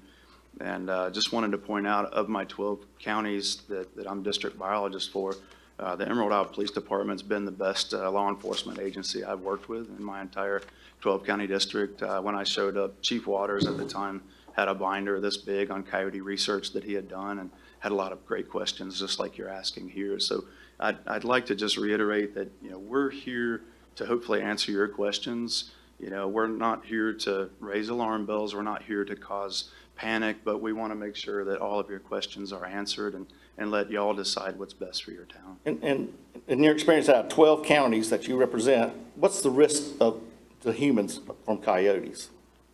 Well, I will say I'm a wildlife biologist, and early on in my career, I used to do a lot more wildlife biology work. It seems like the last 5 to 6 years, as the human population continues to increase in my 12 counties, more and more of my job is becoming wildlife conflict resolution, working with people to mitigate wildlife conflict. And of the 3 animals that occupy the vast majority of my time, alligators, bears, and coyotes, those 3 are the top animals for wildlife conflict in my 12-county district. I only know of a few instances of people in my 12-county district that have been injured by coyotes. There was a few incidences at Camp Lejeune in the recent time period, and but the number of coyote calls that I get a year from residential areas, people losing pets, people walking their dogs on trails, being confronted by coyotes and feeling threatened, and not just large open areas like Croatan National Forest, but small little community parks, city parks, things like that. These animals are just extremely mobile. As Aaron pointed out, they can cover great distances. It may sound like when the fire alarm goes off, it may sound like you have an enormous pack of coyotes, 20, 30, 40, when in fact it could be 2 to 4 animals. And, one thing you asked earlier about increased in amount of sightings and things, a lot of that is also seasonal. Like right now is when we would expect coyotes to be mating. They may have already dug a den hole, probably have. Pups will be born after roughly about 60 days following mating. So that means this coming spring, March, April, that's when pups will be on the landscape. And so regardless of what your town decides to do, trap, don't trap, I do think 2 things is important to understand. Regardless of your decision to trap, I think continuing with public education is very important. Your police department has done a great job getting my agency's Coexist with Coyote document and our Coyote profile document out to the public, and making a list of private trappers or out of trapping season, which that's an important distinction too, is trapping season is October 1 to the end of February. And once you get outside of trapping season, if there's a coyote issue that needs to be dealt with via trapping, there's 2 options at that point. My agency can issue a depredation permit to the town or to a property owner, and then they can hire a trapper or even USDA to come in and trap specific to that permit. Or there are people called wildlife damage control agents, and these are licensed wildlife removal services that are able to do their work outside of regular trapping season. But continuing with the education is very important. You constantly have new people moving to this area, people that may come from areas that they're not familiar with coyotes. And so I think regardless of how your town decides to proceed, I would really like to stress how important that public education component is. My agency, we are always willing to provide presentations on coyotes, community presentations, either myself as district biologist or my agency's another biologist at our Raleigh office, Fallon Owens. You know, her and I regularly give presentations to neighborhoods, to communities, to livestock producers, things like that. And we're always willing to come down to your town and provide a coyote presentation on that. But, you know, your objective on how many coyotes is too many. You know, I think, like Frank mentioned, starting to track complaints, damage issues, I think that's a great idea to have something tangible because, you know, managing eradication, no offense, but the word eradication and coyotes, typically I say don't use those in the same sentence, you know, because you're never going to get rid of all the coyotes. And so if you decide to proceed and trap this year, then it's a reevaluate the situation next year. You know, do we need to trap again, or do we feel like we can take a few years off and then come back and trap again? It will probably take constant maintenance or additional trapping dates in the future if you want to try to manage the population. But yeah, anyway, we're here to answer questions and let y'all make the decision. And you said you had two, excuse me, well, you had two issues, continued public education. What was the second one? Yeah, that's a good question. Public education being the most important. My mom was a school teacher. She'd be proud of me with that one. But No, that's a very good point. I think my second point was just that it's not a one and done. Ongoing. You know, yeah, if you decide to trap, you know, it's not a one and done thing. So it would kind of trap and then step back and evaluate, you know, is this something that we need to do again next year, or can we take a couple of years off? But you asked a question about the deer population. That was another thing I wanted to address. You know, deer are just one predator of deer fawn, or excuse me, coyotes are just one predator of deer fawns. Black bears and bobcats are also predators of deer fawns. And, you know, since coyotes showed up in North Carolina in the early 1980s, we know they take a number of deer fawns every single spring. So I don't think it has adversely affected your deer population because you have requested a deer depredation permit from my agency because you have too many deer in your town and want to reduce that population. So I don't really feel like the coyotes have wiped out your deer population. Well, that's what I was wondering, if we should not tamper with that doing, you know, the hunts or whatever, and let the coyotes balance that out for us. Yeah. Alicia, Again, did you have a not our decision. question? I did. Thank you very much. I appreciate both sides, hearing both sides of this and all the information that's been shared. And I will tell you that I am one of the commissioners who brought this to Manager Rush because I had been approached by some of our constituents who had seen, they had increased sightings of coyotes in the playground area at the boat ramp, for one. There was increased sightings in McLeanspell Park, which is adjacent to Blue Heron Park. There were increased sightings in Emerald Isle Woods. And then they told me they had these animals walking down the middle of their streets in the mornings when they're walking their dogs, which the Mayor Pro Tem Holland, his encounter this morning verifies that that's probably not stretched at all. I agree that we have no solid data to formulate this opinion on, but how do we address those who have these genuine concerns? Because the highest populations, the majority of the sightings in the daylight hours are in public spaces where the public and their children feel safe. Yeah, and they rely on us to keep them safe. And that's my question. So where do we find that balance? I totally agree on, okay, we do nothing. I don't know if it's going to do any good, but we've got to address all of these concerns, or whatever we do is nothing to someone. Chris, Jason, do you guys have any comments? My questions have been answered to this point. So have mine. I didn't mean to skip over you, Josh. I was Nope, just trying to no, keep the you good. conversation going. Yeah. Okay, so are we in a place to provide direction to Frank on how to move forward? Well, I'd like to make a motion to at least go ahead this year and go with the USD trapping plan, just so we have information. Like I say, if in the middle of summer, they're out there digging up turtles, we're gonna have 30 per turtle patrol in here. If something were to happen to a kid, every parent on the island's gonna be in here. And if a small dog gets attacked while somebody's walking it, you're gonna have every pet owner in here. And right now, we don't have any information to give them when that day does come. So I'd like to at least have an idea of how many we got, if this is worth doing next year and the year after.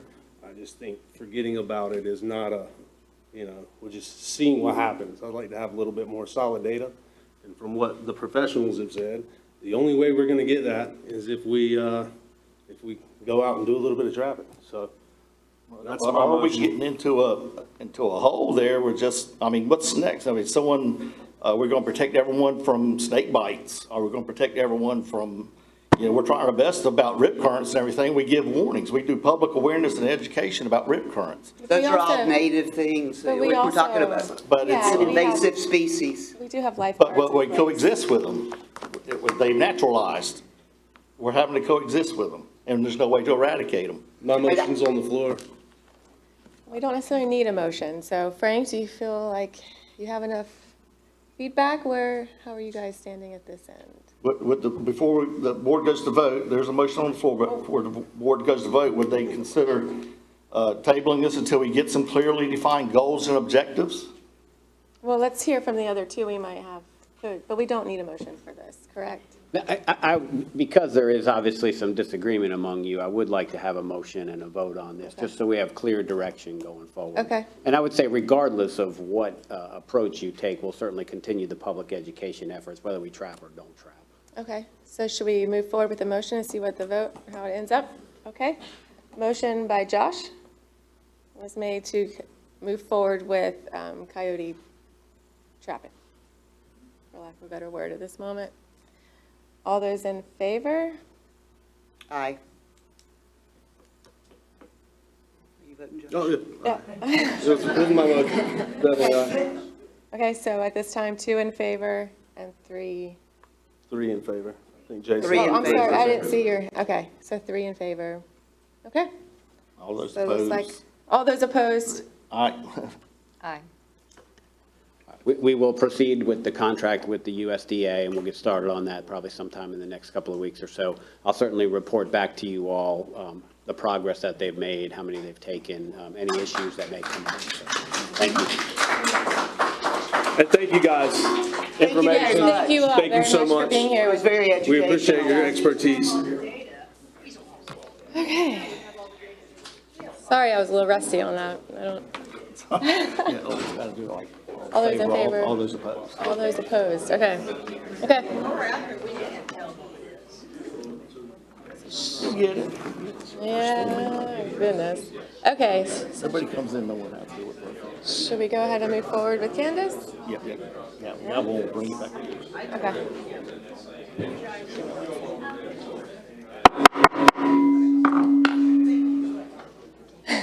See, he had to get up.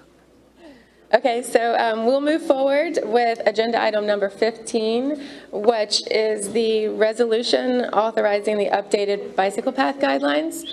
Candace, if you would like to give us a quick presentation?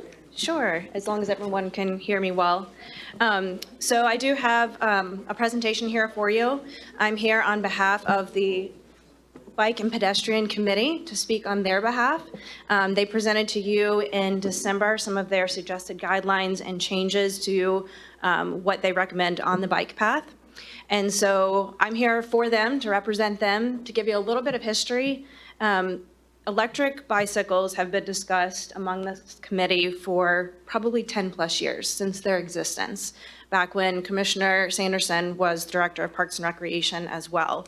And so it was highly opposed in the very beginning, and now, fortunately, unfortunately, however you want to look at it, these apparatus are being used on the bike path. It's not just e-bikes, it's e-scooters, one-wheelers, things of that nature. So this has been heavily discussed by this committee for a very long time.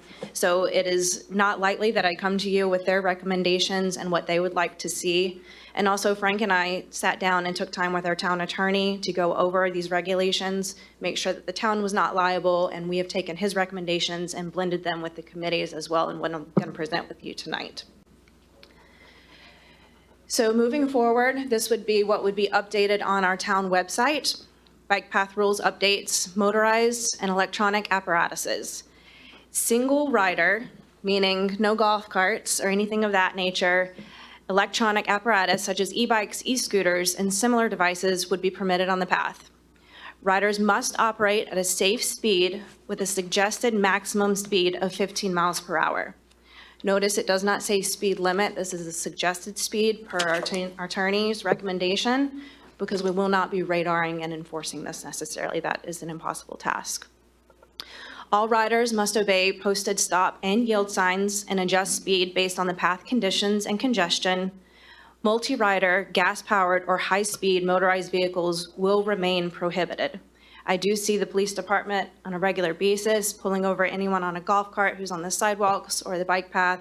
This still prevents gas-powered bicycles, dirt bikes, things like that, from being on the bike path as well. New signage, so this one's a little bit hard to see, but we do have these signs currently on the bike path in 4 different locations. This kind of simplifies those signs. They have a lot of verbiage on them currently, and so this hits the high points. But you can see at the very top, it does authorize motorized and electronic apparatus for single riders. These would be located at the Visitor Center, the corner of Coast Guard and Highway 58 on the bike path, the east end near the Dog Leg and Black Skimmer. And we feel that that would cover the majority of the island where anyone who is getting on a bicycle, walking, running, using an electronic device would be able to see these rules and regulations, and this would be posted and updated on the town website as well. So at the December meeting, the committee also suggested that we change some of the stop signs to yield signs at intersections, because that's simply what is happening on the bike path is we're yielding. We're not necessarily stopping at each and every intersection. And so they're suggesting that we change some of those signs with the exception of Bogue Inlet and Highway 58, Mangrove Drive and Old Ferry, Loon and Reed and Coast Guard. Those are high traffic areas and we want to keep the stop signs there. And we think that changing from the yield signs to the stop signs will make people pay a little bit more attention to the stop signs at these locations. We also mentioned, or the committee mentioned to you, adding the Be Nice, Stop Twice signs. This is their newest motto in the last couple of years. These signs would be added to the stop signs coming, exiting certain neighborhoods along Highway 58 and Coast Guard Road. We would start with 20 to 30 locations. These signs are simply asking you to stop behind the stop bar in advance of the bike path, look both directions, make sure there's not a pedestrian or anyone on a bicycle coming, and then proceed forward to the intersection so that you can safely make a left or right turn. So these are recommendations from your bike path committee. At a staff level, we are comfortable moving forward with this, and I'm happy to answer any questions that you might have. I have a question, if you don't mind. If a community, such as a private community on Coast Guard Road, would like to keep a stop sign in front of their entrance or exit, will that be okay? I'm sure that we'd be happy to accommodate that. Yeah. Mhm. Does anyone else have any questions for Candace? So there's going to be some more rules with the path recommendations. They're guidelines. These are suggested additional guidelines. Correct, in addition to what we currently have, and some changes. Mhm. I think the sign is fantastic. Thank you. I really do. I don't know if I've ever seen the other sign, and I like to think I frequent the bike path a lot, but the visual, graphics, it really makes it stand out. Yeah. I have no issue with the signs. I think it's great.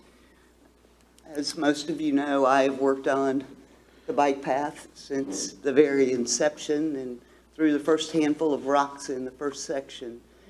I don't support, or I do support the signage update. Currently, we don't enforce the motorized e-bikes on the path. We have no way of enforcing it. As I said, these are guidelines. They're not ordinances, rules, so they can't really be.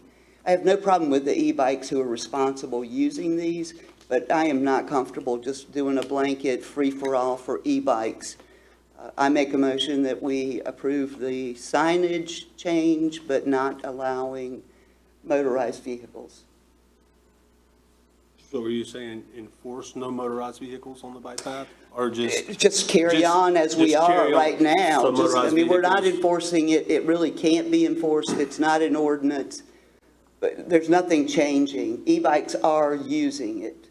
By putting a 750 horsepower or a 250 horsepower on it, it's not gonna, we don't know what those are. We can't enforce it.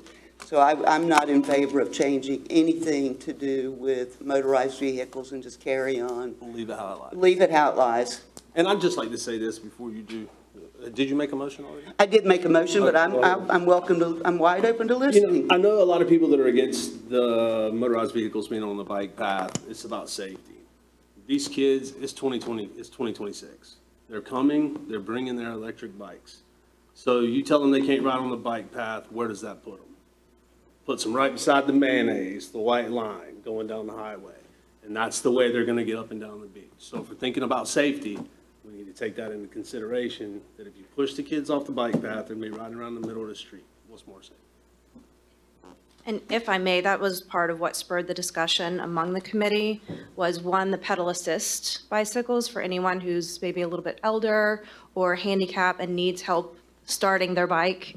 They do have the pedal assist, but how do you determine what's a pedal assist and what's a full e-bike? And then we do receive calls, especially in the summertime, of parents bringing their children who have e-bikes who will not allow their children to ride on the streets, asking for permission to ride on the bike path. And they're doing it. Yeah. They're riding They on the are. bike path. Nothing is stopping that from happening right now. I did take a moment and go by Isle Cycle, who is one of the larger e-bike rental companies here in Emerald Isle, and they did confirm to me that their bikes that they rent do not have throttles, so they are only pedal assist. And so that was nice to hear, considering they're a larger outfit. I agree with Commissioner Sanderson's motion. Okay. So that was a motion to leave as is, except for changing the signage? Yes, it is. Okay. Mayor Lagos, Commissioners, am I understanding the motion correctly that you're comfortable with everything that's presented except for the provision about the e-bikes? You want to keep that provision identical? So you're okay with the yield signs and Yes, some of I the am. other signage? Okay, great. Right, but the updated sign at the 4 major locations would not have the top portion that allowed the electronic. Understood. That's what I thought you meant. I just wanted to be certain. Yes, Thank you. that's, so all signs with the revision at the very top of the new 4 major signs. Okay. All those in favor? Aye. Aye. It was 5, right? Yeah. I didn't have to do it. And if I may jump in, just based on everything I'm hearing, it may be worthwhile to at least entertain maybe some planning board discussions on Article 5 of Chapter 11, which is our bike stuff, just because I'm hearing a lot of comments that are not reflected in our ordinances themselves, so maybe that's something we can look at moving forward. Okay. Noted. And that is in no way in opposition to e-bikes. I don't want to change it. Okay. Okay, so now we can move on to agenda item number 16. This is relating to the logo being painted on the 7th Street water tank. Frank, do you have anything you would like to discuss with us? Or Ciola here? Yeah, just very briefly, just to introduce the issue. Greg, if you could put the image up on the screen, please.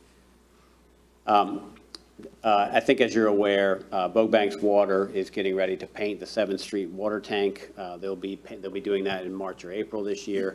They're looking at doing the one at the police station next year about this time, and then the one on Coast Guard Road the following year. So they've got 3 tank paintings coming up. They recently approached the town to see if we'd be interested in having the town's Emerald Isle logo painted on that tank. There's a proposal here for you to consider tonight. Essentially, the cost per tank is $46,000 ballpark. There's an additional expense that Bogbank's Water would bear for the actual blue stripe that you see on the bottom of the tank there, and that's an extra $8,700. So our cost, if you'd like to do this, is $46,000 per tank. Obviously, 1 tank this year. Plus, there's a $10,000 advertising fee that Bogbank's Water would charge the town per tank per year. I would put this in the category of looks really great. Would be a really nice thing to do in the town. I personally don't view it as an advertising initiative, but more of a community pride initiative, an announcement that you're in a special place that is Emerald Isle, and something that certainly I think would enhance the community and the visual attractiveness of the community. I think the question for you all tonight is that worth $46,000 plus $10,000 per year? Or do you believe that there's a more prudent use of those funds for some other benefit for the town or for the organization? That's really the question for you to consider tonight. These things last about 10 years. So if you do this, you should expect to bear a similar expense every 10 years for the tank. It should be cheaper in the future years because once they've got the initial template up on there, it's a lot quicker, easier to just paint over the template as opposed to starting fresh with this new logo, which is pretty intricate. So with that, I invited Ceola Hill, the Executive Director of Bogue Banks Water Corporation, to come tonight just to share any thoughts, answer any questions that you may have. One thing I want to make clear for the public, for those who don't know, Bogue Banks Water Corporation is not affiliated with the town. It is a separate nonprofit corporation. They are not a profit corporation. They provide the drinking water that we all desperately need here in Emerald Isle. So they're not part of the town. So just to make that clear for everybody, sometimes folks get confused on that. So, Ceola, is there anything you'd like to add? Or? No, that's correct. You know, we serve Emerald Isle. We also serve Indian Beach and the Salter Bath community. So we're nonprofit. Everything we make is what pays our bills. So we try to run close to a zero budget as we can every year. In the past, we've always looked to keep our rates as low as possible by things like cell tower leases. That's almost 10% of our annual budget is the cell tower leases. This came about from a request by Crystal Coast Tourism Authority to put their logo on the tower.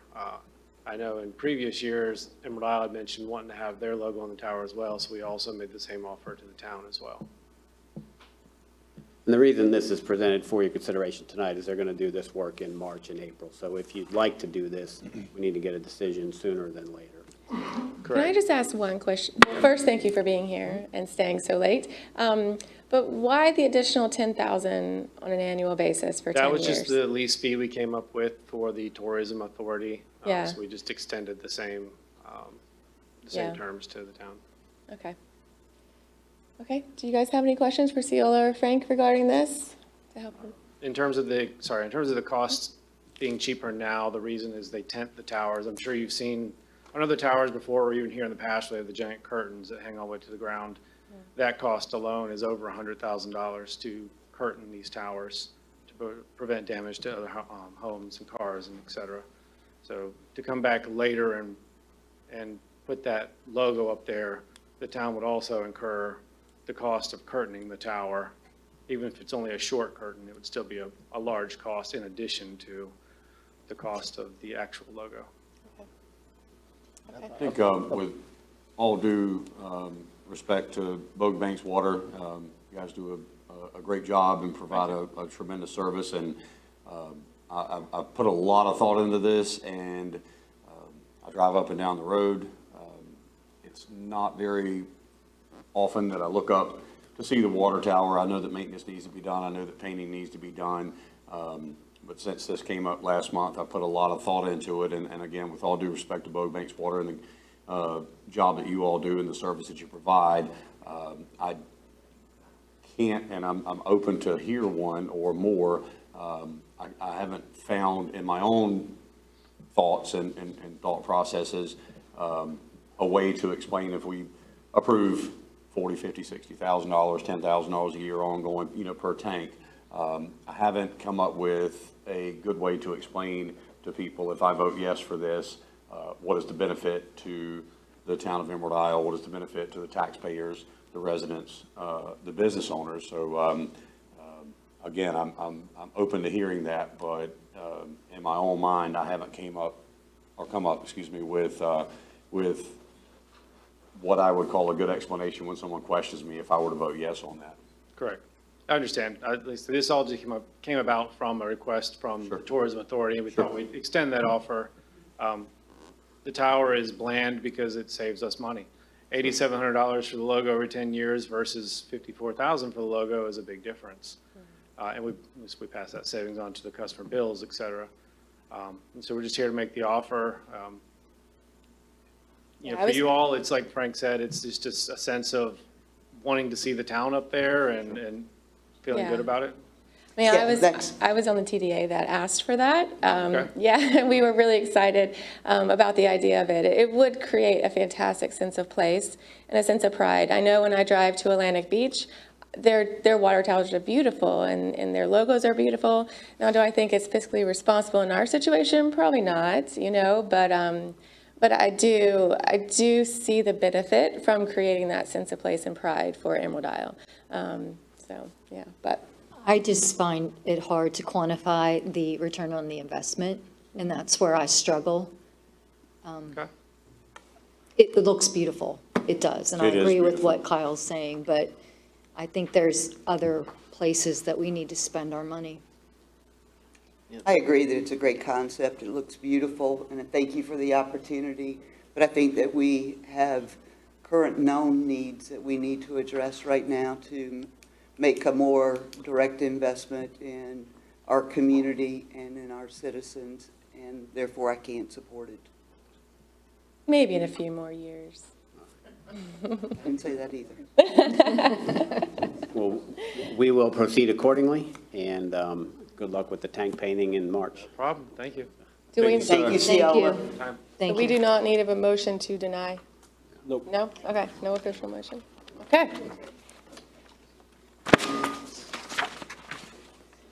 Okay, moving on to the fireworks display discussion. So, Mr. Frank Rush, will you please fill us in? Yeah, Greg, if you could put the image up on the screen, please. Oh, and Chief Matthias, sorry, I didn't mean to leave you out there. So I'll just kind of walk you through the details of this, and certainly Chief Matthias can answer any questions you may have from a fire safety perspective. But essentially what the board is asked to consider tonight is authorizing a contract with Class A Fireworks for a contract for fireworks display in Emerald Isle on the beach on July the 5th. And I said July the 5th, not July the 4th. The reason for that is that all of the other fireworks contractors and even the drone contractors that I talked to are just simply not available on July 3rd or July 4th.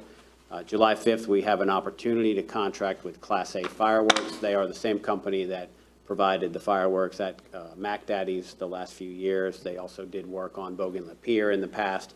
I think they have about 40 years of experience, reputable fireworks company, and also have been a good partner with the town over the years as well. So the request for the board to consider tonight is a $27,500 contract for the fireworks. You'll note that in the packet, I outlined two possible options. And so clearly, the preferred option, I think for everyone, is to do it at Bougainville Pier. For the last several years, the pier owner has not been willing to do that. We've had some very encouraging, positive conversations over the last few months. And I think I'm optimistic that he will allow us to do a fireworks show on the pier. If we do this fireworks show on the pier, it would be a maximum shell size of 5 inches. We've talked about different strategies to keep the pier open, as much of the pier open as long as possible during that day.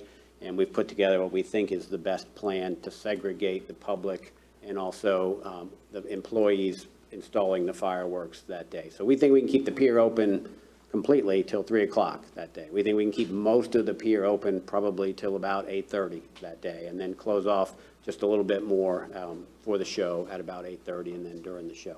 So that was one of the key goals, was to try to convince the pier owner that we can minimize the impacts on him. And again, we don't have a final decision on that at this point, but I'm optimistic and I'm hopeful and appreciate his cooperation. Frank, do you think we could even possibly offer rent? We could rent the end of the pier for that evening? Yeah, so I've extended an offer to the pier owner that we would basically, we'd be willing to negotiate some sort of payment to keep him whole for whatever lost business that he might incur. Our first goal is to minimize that. If there's an opportunity to keep him whole, I think we would entertain that. We've had those conversations. We've also talked about providing portable toilets and helping with cleanup and those kind of things, which we've done in the past in other venues as well.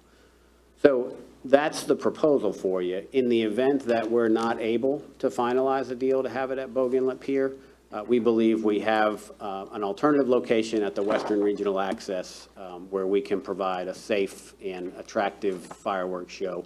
in that scenario, and you see the image on the screen, we can maintain a separation of 280 feet from the Islander and from Queens Court, and then also from the bathhouse at the Western Regional Access. And you can see the red arrow on the screen measuring out the 280 feet. That's the distance at which the public cannot be any closer to that during the show and just prior to the show. And so we can meet that standard. What that allows is a show with 4-inch shells on the beach. So not quite the 5-inch shells, but in talking with Class A Fireworks, they think that's going to be a quality show that would be highly visible from many locations on the beach strand. That's the great thing about doing it on the pier, is pretty much everybody just walks out there and they can see it. So we're trying to duplicate that as much as possible. We can meet the separation. A couple of logistical things for you to think about. One is that we would close the Western Regional Access at 3 o'clock that day. So we would be asking beach visitors to move their cars, leave the facility. No one could be on the beach strand during that time.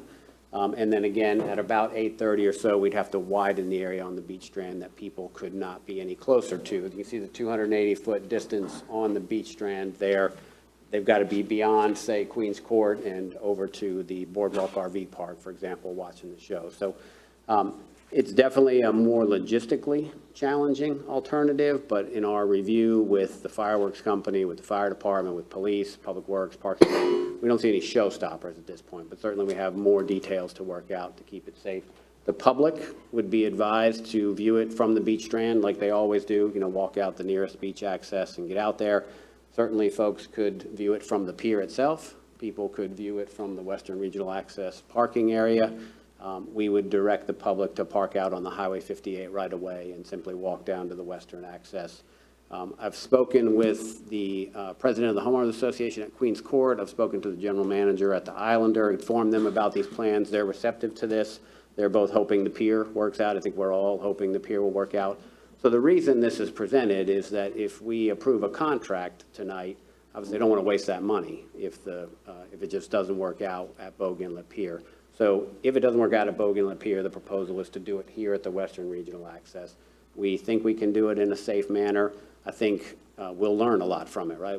If we wind up doing it at that location, we may say this is great, and we'll do it there every year going forward, and we'll get ourselves on the rotation with the fireworks companies, or we may say, gosh, that didn't go so well, let's not do that again. But in scouring all of the different locations in Emerald Isle, we looked at the point. That could potentially work, but a lot of logistical issues down there with getting people in and out of there, everybody seeing it on the beach strand, impacts to the neighborhood. We looked at bringing in a barge and putting it out in the ocean. Very challenging, very, very expensive, $60,000 just to get the barge here in the first place, and that's before you get into the fireworks expenses. Also talked with a private property owner about shooting the fireworks off of a spoil island in Bogue Sound. And I actually like that alternative because I think it would be highly visible for a lot of people in Emerald Isle, certainly Cape Carteret and some of the surrounding areas.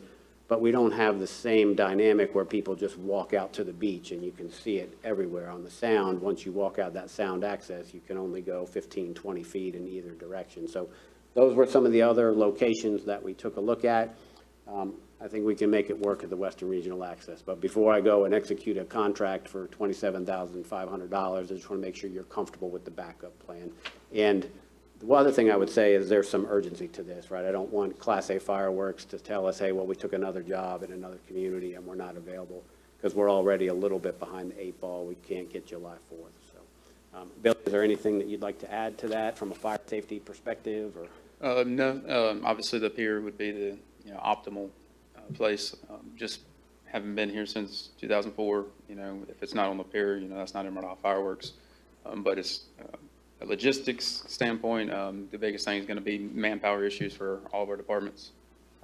For Emerald Isle, cordoning off that beach strand, having beachgoers know that at a certain point in time, they have to be on the other side of some fencing, which obviously is challenging in the middle of summertime. The tides do line up. We don't have king tides. During this July 5th, we are in a low tide period where it's fallen for the show on July 5th. And so logistically for this year, everything lines up for that.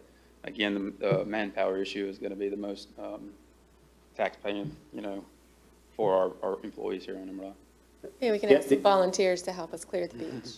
Yeah, the other thing that I would add too is all of this assumes that we don't have any significant beach erosion. Because if we lose a good chunk of that beach, we're not able to meet that 280-foot separation. If that happens, we may be able to go down to a 3-inch shell and only have a 210-foot separation, but obviously it's just not as good of a show the smaller the shell size. But so just with that caveat, if somehow a storm comes through and wipes out the beach, we may have to adjust again, so. Thank you so much for all your time on this. Absolutely. Couple of things. Chief Matthias answered my question. One, as far as on the backup side of town, as far as the tides, familiar with that strand of beach, and high tides, make a difference. Even when the tides are low, from north to south, you have a limited amount of space to work with there. So tides and wildlife were /are a concern there. There's a parking lot at Western Access, but how big of an issue is parking would be a big question there. Disturbance to wildlife and all those kinds of things. I know 3-ish years ago when the Stanley family respectfully retired, we looked at a lot of options. We looked at the point, which getting vendors out there, birds, turtles, residential parking, getting people in and out, it was problematic. We looked at barges, shell size went down, all that kind of stuff. My biggest hope, if fireworks happen, I'm okay either way. Obviously, the pier would be optimal. So my questions to Frank would be, A, how far do you think we are from a decision from the Stanley family as far as being able to have fireworks on the pier? B, I know that Class A or whoever fireworks, I know those vendors have to be paid well in advance, and typically we don't get that money back because it's not like they can book a fireworks show last minute. A, where are we as far as a definitive answer from the Stanley family? And B, is there a timeline on when the firework vendor has to have an answer? I'm not a grand fan at this point in the presentation of the Islander backup plan. I could be convinced otherwise. Obviously, it's not the most optimal the pier would be if we had everything we wanted for Christmas. But where are we with the Stanley family on a final decision, and are we at the mercy of waiting for a decision on that, and hopefully that vendor has availability when we do make up our minds? Yeah, so great questions. A couple of thoughts. So one, I mean, honestly, you can take as much time as you'd like to make this decision. The only risk I think associated with that is that perhaps the fireworks contractor, Class A, takes another job in some other community. And so could happen, might not happen. I think I've spoken to probably 6 or 7 fireworks contractors over the last several weeks. Everybody's booked up. Quite frankly, I think Class A fireworks just cares so much about the town, wants to be helpful to us, right? Thinks that it's important. So he was willing to make that decision to help us. To answer your question about the deposit, he's been such a great partner that he essentially is not requiring a deposit from the town. So having said that, I think that we would have, a moral responsibility to follow through with a show with him. Certainly we could have those conversations with him, but just from talking with all the fireworks vendors and talking with the drone shows, everybody's totally booked, right? So I just wanted to, the reason I brought it to you tonight is I think we're well served by locking something in right now. To answer your question about Mike Stanley, I don't know when we'll get an answer. I think it will be sooner than later. I don't think it's going to drag on for a very long period of time. I sent him a detailed proposal that's consistent with everything that's in your written packet here too. So been encouraged by that. Haven't been able to get him to give the final blessing, but he seems to be warming up to it. So this is the contractor regardless of the site? That's right. The proposal that's presented for tonight is to execute a contract with Class A Fireworks with the hope it's the pier. If it's not, then do it at the Western Regional Access. I would say that Chris Monacorso, I worked with him a number of years, both when Alicia was staff member, I worked alongside her. But Chris is very knowledgeable when it comes to pyrotechnics displays. It's operators that he brings, the assistants that come with it to set up the racks and, put the shells in the mortars. So he's a very solid contractor in that case. And so if, say, July 5th doesn't work because we get, something occurs, or king tide or tides fall different, or something happens to that beach strand, you always have that option of, maybe it's the Christmas parade or another event down the line, that we could do that. I know one year we did New Year's Eve or New Year's fireworks and stuff like that, so. I loved that. I think that- Chris that is, line, Chris is also, Class A Fireworks is based out of Stella, and Chris has his own warehouse on his property. I know when I was, my 2 years as a commissioner, and even when I was campaigning, this was, bring back fireworks was the number one thing over the budget, over anything else in a town. Everyone was asking about, when can we get our fireworks back? And so, I think I asked that one of the very first things, as a sitting commissioner 2 years ago. I was already inquiring about that. So I guess I'd like to make the motion to direct the town manager to go ahead and execute this contract with Class A Fireworks for the amount of $27,500 for a public works display on July 5th, 2026 for our 250th anniversary. All those in favor? Aye. Awesome. Okay. We'll make it happen, so thank you. Thank you, Frank. Thank you. Okay, on to agenda item number 18. I hope I do this correctly. So, who would like to start out making nominations? Let me announce this, right? This is when we'll be appointing one individual to serve the remainder of an unexpired term on the planning board. Okay, who would like to start out with nominations? I nominate Steve Hamlin. Are there any other nominations? I nominate Joni Brooks. I nominate Joni Brooks. Tanny Browder. Okay. The reason why I nominate him, because he's a engineer, structural and civil engineer, and I think at this time where Emerald Isle's at, facing stormwater issues and a bunch of other, like a new fire department and everything, that this, having an engineer, replacing an engineer with an engineer on the planning board is very critical where we're at this point. Okay, Josh, do you need to nominate anyone No, different? ma'am. Okay, so now we will do a roll call vote. We'll start at this end. Chris, would you like to begin? Sure. I just want to add, and I don't want to prolong this meeting, but I was ecstatic of the fact that we had 14 people apply for this position. And I took the time to call everybody and speak with every single candidate, because I couldn't make a decision without knowing who you are and what you're about. And we had so much talent in this pool. So I encourage you to keep looking for ways that you can serve. This won't be the only one. So I'm thankful for that, and I appreciate your willingness to help Emerald Isle. With that said, Joni Brooks. Jason? Yeah, a lot of time, a lot of consideration, ton of well-qualified applicants. Joni's application and resume stood out to me, so my vote would be for Joni Brooks. Okay, Roy?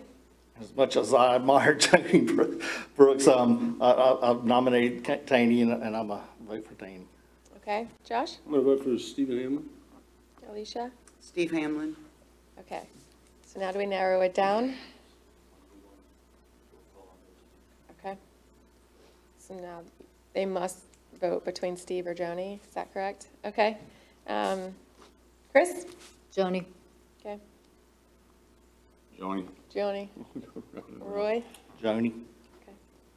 Joni. Joni. All right. Congratulations, Joni. Welcome to the team.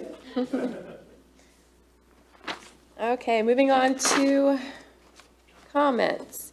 Oh, What, am I missing something? yeah, just a little bit. What? One second. I'd like to make a motion to appoint Mayor Kyle Lagos to serve on the Civilian Military Community Council. All in favor? All in favor? Do I make? Aye. a motion? I don't know if I make my own motion, okay. Okay. Thank you, Jason, for backup on that. Okay, now comments from the town clerk, attorney, and town manager. No comment from Lindsay? Mark? It's late, no comments. Okay, Frank? I'll be quick. Budget workshop, January 30th, in the Town Administration Building, 8 o'clock in the morning. Appreciate your time and your input that day. It's a really important meeting. The Lee Avenue sidewalk, they should start construction on that tomorrow. Have talked with 4 of the adjacent property owners there. Everyone's comfortable with the plan. The Pebble Beach land acquisition, the deposit's been made. All of the mailings, I think, are going out today in my last conversation with the town attorney. So that'll push our 120-day window back a little bit, but we're looking at maybe an earliest possible date of somewhere mid-May or somewhere in that range. But everything's going according to plan. Fire Station 2 design, I wrote in the written comments I'd have the guaranteed maximum price for you on February 9th. It's actually probably going to be the March meeting. But we'll show you some more detailed sketches and drawings on January 30th. Good news, it looks like they're going to let us consolidate the remaining FEMA funds, so we expect to have about $3.75 million available at your discretion for fire stations, stations going forward. The deer hunt so far, they've taken 15 deer with 16 fetuses. They were out a couple days last week. They'll be out a couple nights, I should say, later this week. Reed Drive drainage improvements, I did get a property owner in a really key location who's willing to provide an easement for us to run the pipeline through there, so that'll shorten the route for the discharge, so hopefully that'll make the project more affordable going forward. Keep working on that. Happy to answer any questions you have about anything else in the written materials or anything else on your mind. I have no questions. No questions. Okay, well, let's move forward with some closing remarks from the commissioners. Alicia, would you like to begin? Yes, I'd like to thank staff, and I'm sure Joe, probably you were involved in this, and I mentioned it to Frank, but I really appreciate the addition of the mic stand on the podium. That seemed to be very, very helpful tonight, and I appreciate you doing that. As always, appreciate everything the staff does. Thank you all for your input on the various topics tonight, and we welcome you and your ideas and suggestions as we move forward with the budget process. Just like to thank staff. Again, you do a great job. Congratulations on your award, 13 or 12 years in a row now? All right. Okay, cool. Thanks everybody for coming out. Like I say, you help us come up with good insight. You give us good information. I want to thank all the professionals that were here tonight, to the biologists that really did kind of iron out some things for us. Hope everybody has a great night. See you next time. I'd like to thank Fire Chief Matthias for his service to Emerald Isle and their citizens and our community. Personally, your staff saved my wife's life, and just can't thank you enough for that. And we're going to miss you, but we appreciate your service to the county when you begin that endeavor, and we wish you the best in that. I'd like to congratulate Laura for that, and Frank for that financial award. You did get an award for financial award, so that's I appreciate your professionalism and transparency in the work that you do in your reporting. And in closing, thoughtful participation, respect for dialogue will keep Emerald Isle moving forward in a positive way, and I thank everybody for that. Okay. Jason, we'll keep it going down this way. Sure. Emerald Isle Fire Department Captain Stuart Gilgo has just entered the fight of his life. Captain Gilgo has recently been diagnosed with colon cancer. He's entering into that fight courageously. For a man that, just like all of our other first responders, firefighters, police, EMS, a man that will willingly offer up his well-being and life to save ours. He's entering into the fight of his life right now, and he could use all of our help. He's not afraid of anything. He's not afraid of any challenge, any fight. He's not afraid of this right now, but at the same time, we shouldn't be afraid to stand behind Captain Gilgo and support him and his family in the fight that they have ahead of them. There's currently a fundraiser supporting Captain Gilgo with Taylor's Tins Giving 10. It's a custom fire helmet shield, a custom metal fire helmet shield. They can be purchased for $35. Some of the cost, or a lot of the cost, actually goes to the company that makes the shield, but it's a commemorative shield honoring Captain Gilgo. And $5 from each sale of the 10 goes directly to the Gilgo family. There are other ways to donate. There's a fundraiser that is well in the works right now, coming up in February. That's going to include a mustache shave off, an auction, a grill, a smoker raffle, food plates, and a live auction, a bunch of different things that we're working on for Captain Gilgo. You can also donate cash by dropping it off at Fire Station 1 in an envelope with Captain Stuart Gilgo named on the front. You can also make a check payable. Please make the check payable not to Stuart Gilgo or not to his family, but please make that check payable to the Emerald Isle Fire Auxiliary. And in the memo line, place Captain Stuart Gilgo. And you can also Venmo at EI Fire Auxiliary and place Stuart Gilgo in the name on the text box. But if there's a way in your heart that you can donate, please do.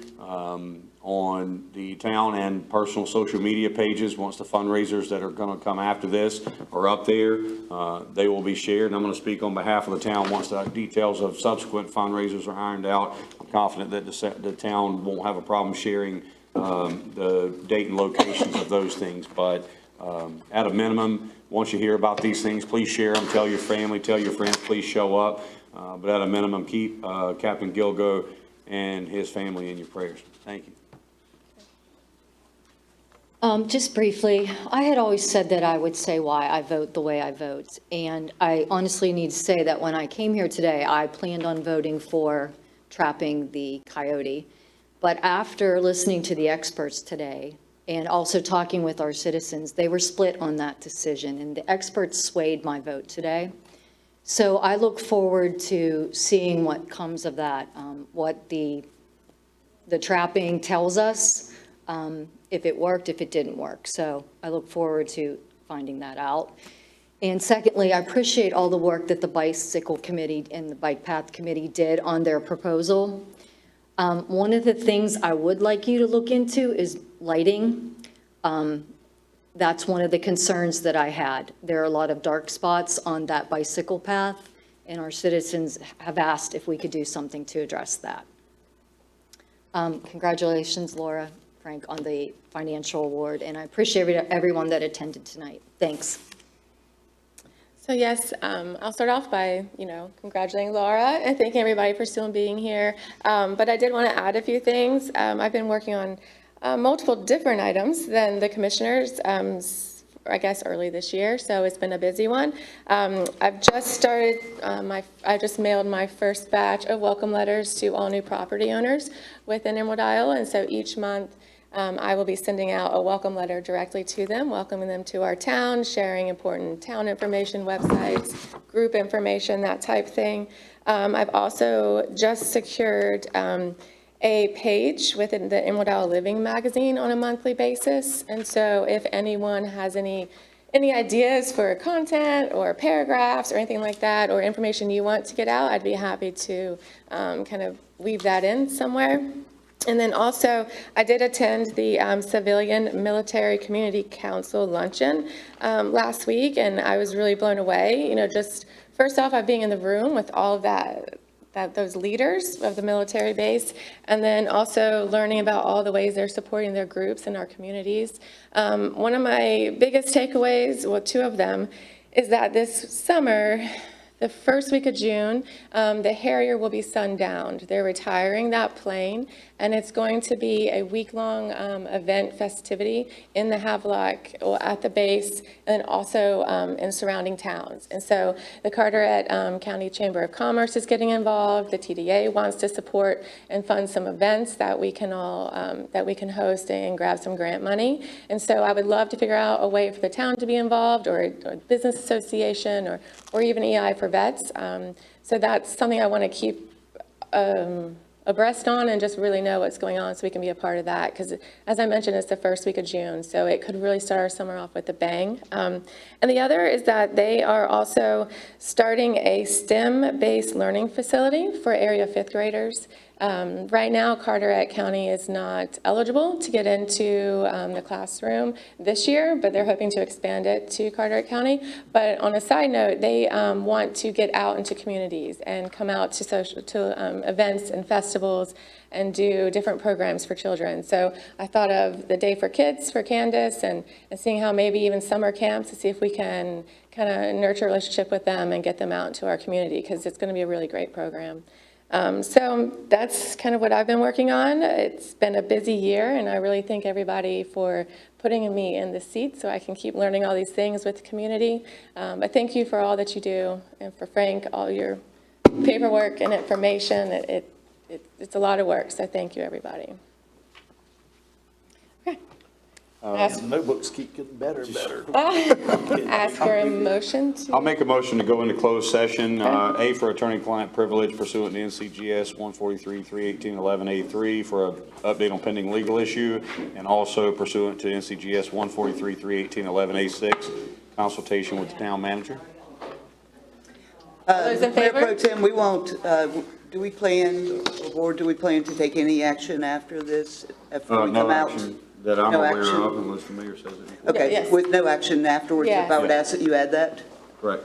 With no action after. Right. Motion, my motion stands. Okay. All right. All those in favor? Aye. All right. I found out something about how they trap the coyotes because I was very foreign too. If any of you want to know, it's a lot more humane